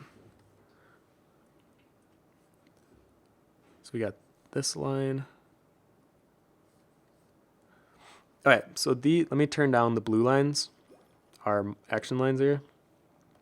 So now we're going to keep refining and going in. Thank you, Cast World, for following. And Kawaii Shinobi 930 for following. So now everything should be within these lines that we just created. Now, that doesn't necessarily mean that I am cemented and glued to these lines and I can't go outside of them, because these are more guidelines. These are just things to help you place down proportions and form. So now from here, I can go a little smaller. And I'm going to purposely make my lines longer to help you guys see that you don't have to make like these little chicken scratchy lines to stay within a certain area. If anything, I would rather you be more bold and let these lines crisscross and overlap.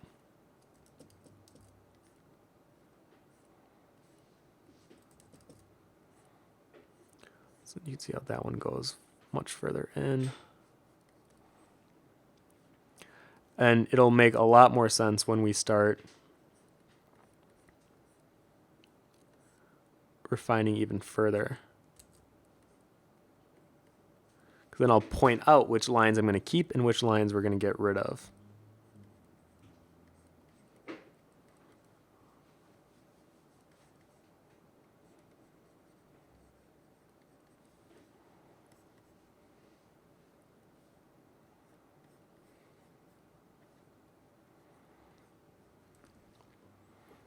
So this may be kind of hard to see, but let's go ahead and I'll show you what I'm seeing in my head right now.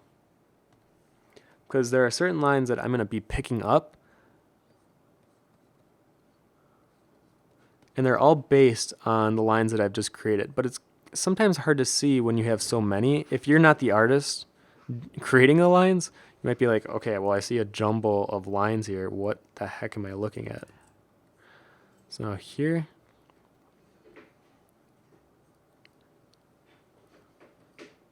this goes like this.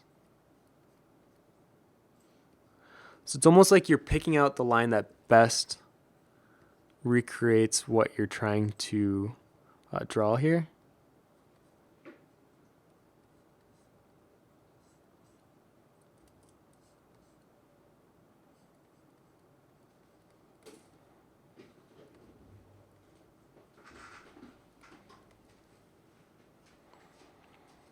So a lot of artists call this cutting in, and I'm going to try doing this at my next life drawing session.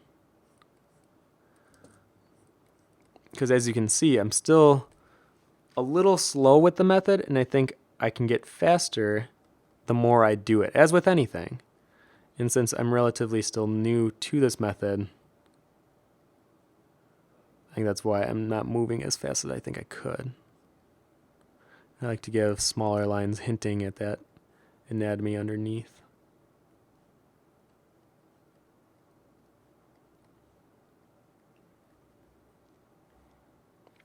Like that. So now if I remove those red lines, you can see what we have.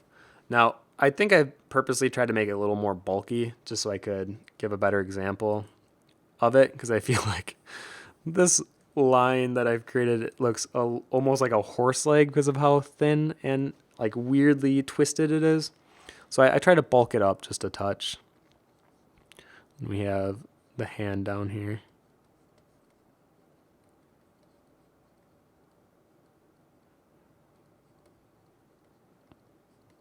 So now when you're doing things like this, I also think it's good to think about your line thickness. Now, when you're working with pencil and paper and you're at a life drawing session, let's say, you're usually working on newsprint and you might be working with pencil, but I would actually recommend working with charcoal. And the more books that I'm reading on it, almost all of them use charcoal. They shave all of them down, and they treat it as they call it, like spreading butter on a canvas. You're literally taking your charcoal pencil, which has been shaved down and stripped, and it has this really long tip, and you're spreading it like butter on the canvas. And you angle it depending on if you want a more thicker or thinner line. And with digital, it's not quite as easy since we have this little nub representing our medium in this case. Okay, so another thing I want to talk about is while you're doing anatomy studies like this, if you want to take it to the next step, this is where you could start blocking in your shadows. So I'm going to go ahead and do this with a slightly lighter blue. So in this case, our light source is right in front of us, which is actually kind of obnoxious. So I might actually, well, part of me wants to do like an overhead lighting system, but I feel like it's better to have reference. You know what? Let me do a new drawing where we have a better example of this, because I feel like this isn't a good example to be teaching shadow structure on.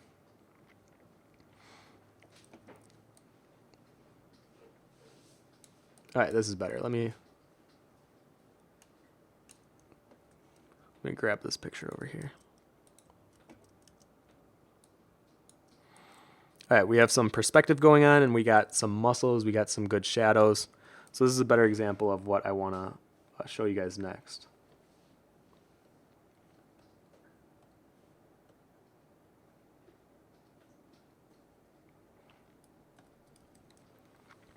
So here you can see a lot of nuances, and they're more subtle. But you can see the shifting in value, and you can kind of see how that indicates the muscles going in, the skin following that, and then reaching another ridge, where then it goes into another direction. And then there's very heavy shadowing going on. There's a lot of heavy contrast with the back of the arm, which isn't receiving a lot of light, versus the back, which is heavily receiving the light. So I think this is the area we're going to have, we're going to recreate here.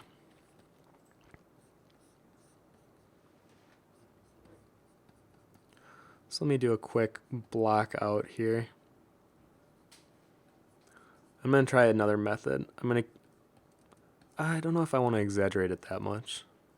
I was going to do more of an exaggeration one, but maybe this one I'll keep a little closer to the proportions we got going. Just got this arm coming across.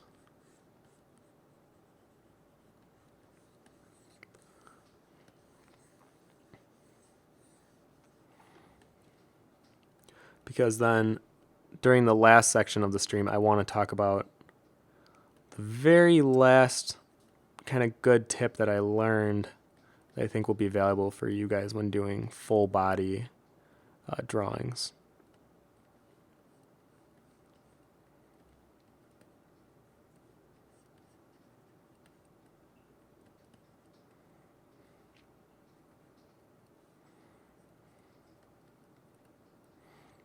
Okay, and I know we're already getting close to the 2-hour mark. I feel like the first hour goes a lot slower for me, but then the second hour just flies by. I don't know if it's the same for you guys when watching, but it always feels that way for me.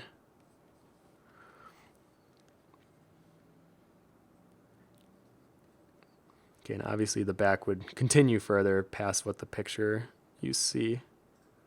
So I'm just going to kind of give a little more indications of where my back goes on this side.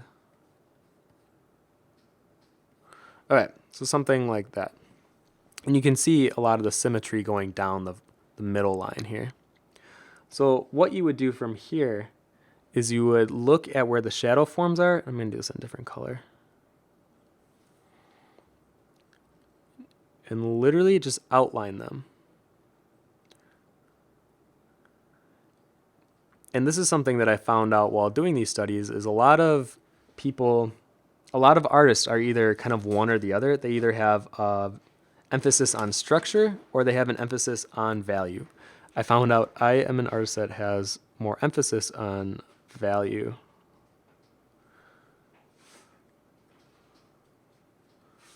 This goes down.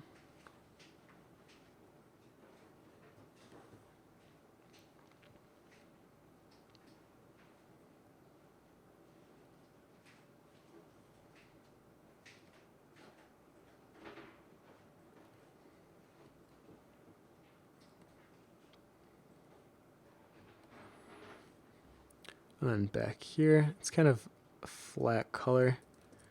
So even with my own reference photos, I really need to have more of like a heavy spotlight so I can get more of those contrasted shadows. Like that. And now what you can do, this is called, let me see where I wrote it. This is called shadow mapping. So wherever you decided to have your shadow area, you do a light fill in with a medium tone.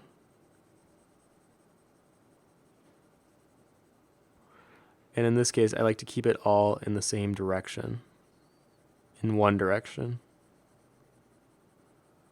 who are no longer together. Like that, and then underneath the arm here,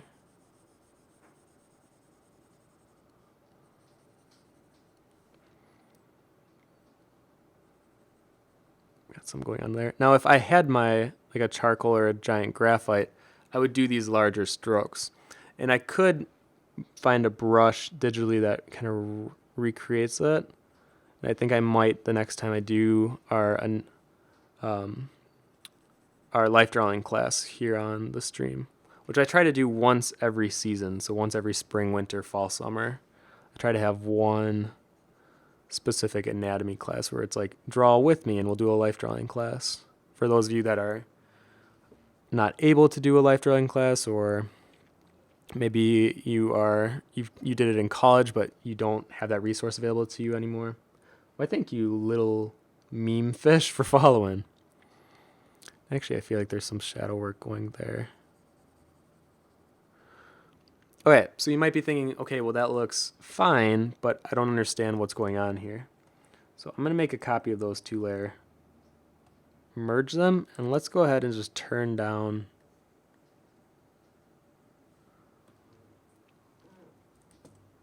why is it so, oh, there we go. So now you can start to see how that shadow mapping is creating value. Now this is pretty crude, but if I continued it further and made it a bit nicer, or even I'll start doing some of this technique, which I really love, and it's the method of having your darkest shadow be right where the light source ends. And this may seem wrong at first. I remember the first time I saw this thinking, well, that's not right. Like they did it wrong. The darkest shadow should be somewhere in the middle of the shadow. But in actuality, the darkest part of the shadow is right where the light ends. And the way that you'll start to understand it is because this is fading, the light is fading to a point where the darkest part of the shadow begins. And on this side, the reason this is lighter than here is because we're getting bounce light. And that bounce light is actually making this side a lighter value than the darkest shadow, because our darkest shadow isn't getting that bounce light. So this is more of like the true value of the shadow. And if we didn't have any bounce light, this side would actually be closer to the darkest part. But in almost every setting, you're going to have a bounce light, because the figure is usually standing, or even if they're like flying from the earth, you get the reflection of the light from the earth itself. So you'll always kind of receive some of that bounce lighting. So make your shadows a bit darker on where they start to form. And in this case, this shadow, or these are so subtle in our reference picture that I'm like over exaggerating them. But I think down here is a good example of where it's darkest, is like right there. And then we're getting some cast shadow from the arm, so then this is a bit darker too. So continue forward doing some studies like that. Shadow mapping is something that I kind of recently have been very interested by, especially earlier this year. So I would Google it, do a study yourself of it, and see how that reflects upon your stuff. And oftentimes you'll see like the background shadow color or whatever the value they have is blend right into the body. So it's like there is no line dividing where the body ends and where the background begins. And it creates this really cool effect that I think is fun to play with. So I would recommend checking that out. Okay. And thank you, LinkseyCat2, for following. Like I said, there was one more thing that I wanted to show you. And that is the Riley method of doing your figures. Now, I talked about doing the skeleton points where you have this per se, and you go from there. But his method instead, well, I guess there's a rib cage here. I guess there's a rib cage there. But instead, he says when you're doing your figures, rather than just doing the skeleton underneath, think of, he simplifies the torso into two shapes with two lines underneath of it, and he has this theory that it creates the energy of the figure. So you still have your circle in your center line, but rather than doing the blocking out of the skeleton figure, he does a triangle, and then this, it's almost like an upside down triangle, but instead of being a full triangle, it's like a vase or a vase, and it has this type of shape to it. And if you think about it, you can kind of see how it connects and how it will create the body. And then these would be like the hips. So you kind of get a good idea of what he was going for. And I've just recently started using it yesterday, and it's been working quite well. I didn't know how much I would like these kind of weird triangle shapes. But let's do, I have another pose pulled up. So it's like a guy jumping with his arm over his head. And if I was to do that the old way, I would do my clavicle, my rib cage,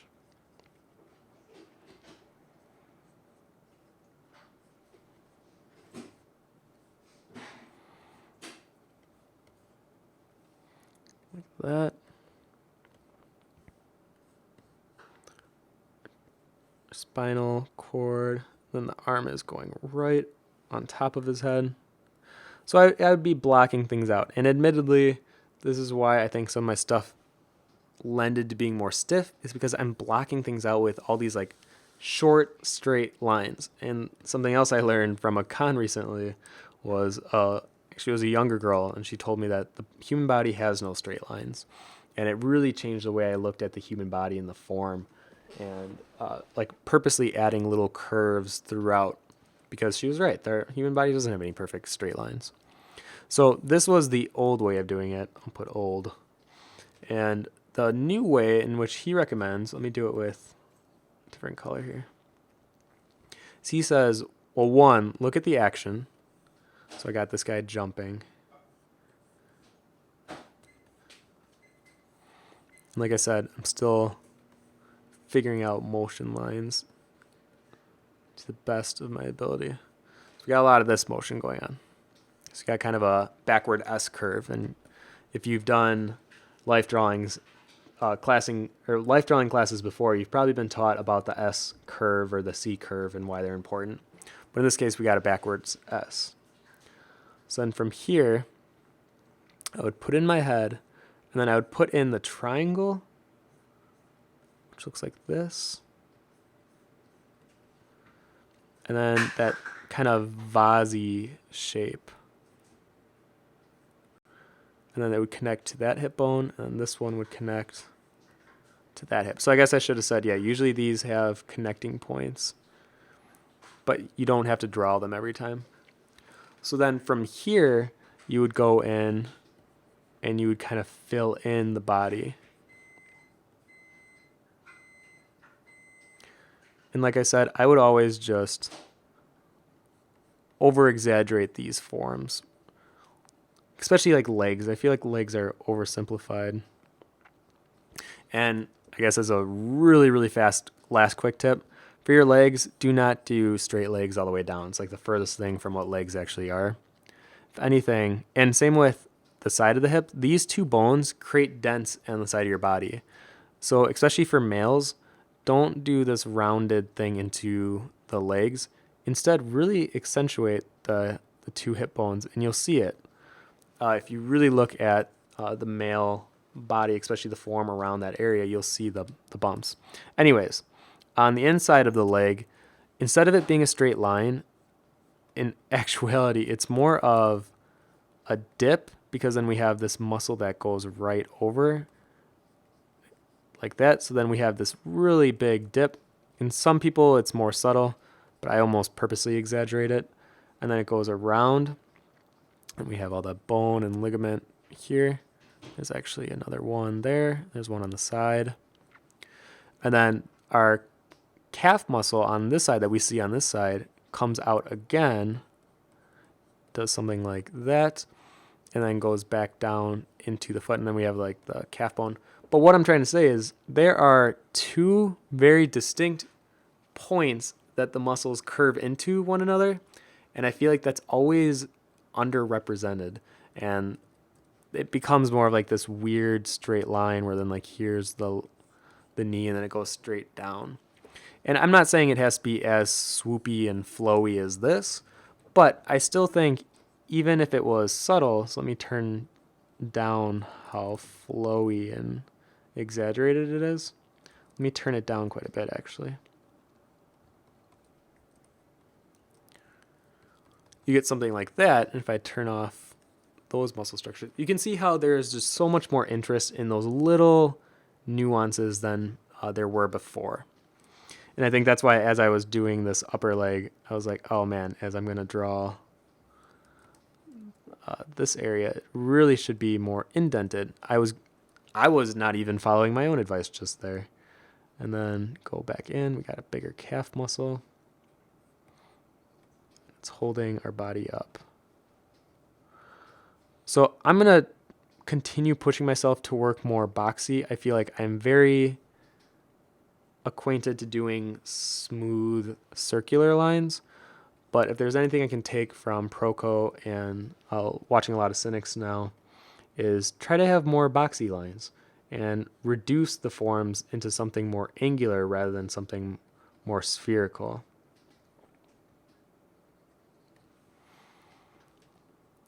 So even like on the side of the body here, that was looking very smooth everywhere, but let's try something a bit more boxy, especially on the male body, which generally is considered to be a touch more boxy than a female. And obviously there's variations from one to the next, but for the most part, males have more of a boxier body, more angular, where females have a more curvy.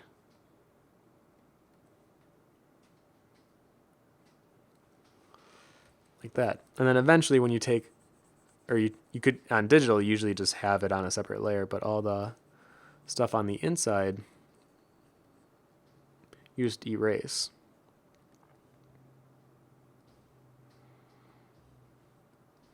Something like that. His head's actually pulled over a bit more even. So all in all, I know I'm already over my time here, but all in all, there is so much to learn with anatomy. But the best thing that you can do is having a good attitude going into it, thinking, I have a lot to learn, teach me what you know, watch these videos, read these books, and just absorb everything. And really pay attention to what they're saying and how they're saying it, and be sure to execute it or do your best to practice what they're saying afterwards. You can't just think you're going to absorb the knowledge by reading it. And even with, after I read this book, I immediately wanted to do some sketches and studies of my own. And I'm really curious for me then to start using charcoal and start practicing some of that. Because without practice, that knowledge goes to waste. So my advice to you guys is try some of the techniques we talked about today. Even it could be something as simple as the Riley method with these shapes. Just try it on your next figure. It's like a simple little thing to try. And if it doesn't work for you, that's fine. But if it does, holy hell, that could really help your future character drawings. And that's something that I think goes overlooked on how small changes can make a big effect in the long run. Okay, I know I did a lot of talking today, so let me see if there's any last minute questions here. Oof, okay.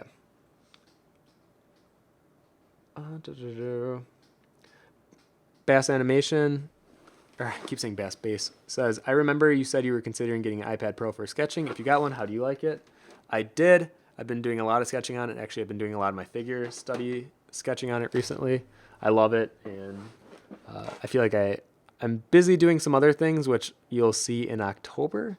I have some news for you guys in terms of some new sketches I've been working on, but they won't be out until October. Chrissy says, so I'm currently looking for internships, but I'm not sure what I should be looking for. I also feel like I'm underqualified for most internships since they require knowing how to work with some Photoshop or unknown software that I can't afford. Any advice on how to find internships that can help me get ready for the industry, or any advice I'm feeling underqualified for some positions? Okay, so for that, I would get more acquainted with Photoshop. Now, whatever painting program you're in, it'll probably be very similar, but let's say the industry standard is Photoshop right now, especially with concept artists in the animation and video game fields. But that doesn't mean that you have to learn it. You can still work there and work in like Paint Tool Sai or Corel, whatever it is that you're comfortable in. And most of them are relatively similar. So I feel like if you know one, you'll be able to adjust to the next. So don't let that bother you. But in terms of looking for internships, apply everywhere. I don't think you should just look at places near the area near you. I would continue to send them out even if you get rejected. I always have a thing for the students that I have when they're going into the workforce and sending their portfolio out is for every rejection letter you get, send 2 more out. Now, not to the same company, but 2 other companies. And continue to do that until you get a job. Because even if you send, let's say, 50 out, yeah, it sounds like a lot of work, but guess what? You only need 1. So for some of the people that I work with, they'll only send like 3 or 4 applications out. And if they all get denied, they feel like a failure. They lost. They lost the race that is trying to find a career in art. But in my mind, I'm like, well, you only sent 4 out. Like your percentages per rejection were like, if 1 rejected you, you're 25% rejected. But if you send 50 out, all of a sudden, if you get 1 rejection, well, that's 2%. So then you still have 98% to go on chances of being rejected. So don't sell yourself short and send your work everywhere, and eventually you'll land something. But it does help to continually work on your portfolio, because without a strong portfolio, it will be hard to get a job. I'm not going to sugarcoat that either. It will be tough because you're going against industry veterans and people that are staying up till 3 a.m. and really focusing on their work, and they want that job too. So you kind of have to be a little more competitive, and you can be. It's just being a little more diligent on yourself as well. So don't let that demotivate you. Hopefully inspires you. Thank you, Artstix, for following.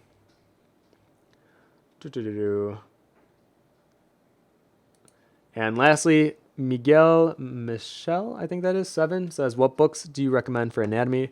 The one that I just read, honestly, has been great. It's Figure Drawings for Concept Artists by Can Muftick. And then the anatomy book that I always refer to is by Giovanni Savardi.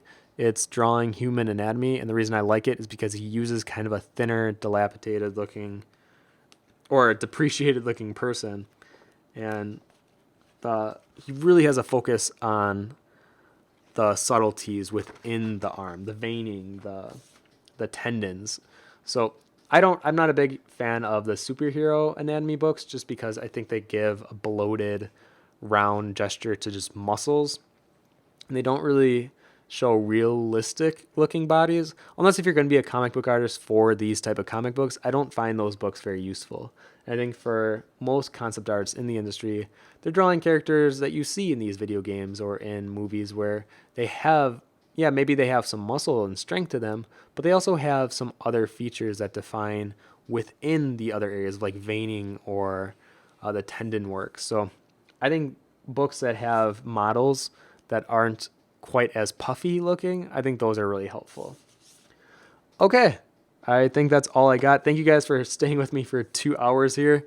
I know that was a long one. There was a lot to say, but I feel like with anatomy, there's a lot to be said. And I've literally scratched the surface. So for you guys, push yourself to continue learning anatomy, and it will help your characters so much look more dynamic, more real, and they'll feel more alive. And I think as a concept artist, a goal should be to always have your drawings and your characters feel full of life, because if they're lifeless, they read rather flat and they're boring, and no one wants a boring and flat character in their movies or games. So thank you guys so much for coming to the stream. We do these every week on Wednesday at 2 p.m. Central Time. We will not be doing one next week, just as another reminder, because we're launching the new site next week.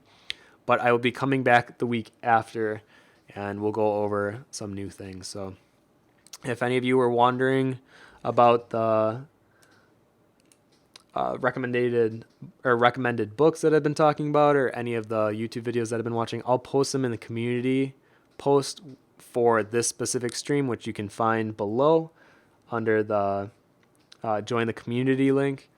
And yeah, I think that's all I got to say for this one, and I'm just really excited. So always stay passionate about learning. I feel when we get comfortable or we start plateauing, we think that we're going to stay at the same level of quality, but we're actually slightly dipping. And the more that we stay on that plateau, the worse we get. Thank you, 2Anxious5, for following. Okay, thank you guys so much for coming, and hopefully we'll see you in 2 weeks. Okay, bye.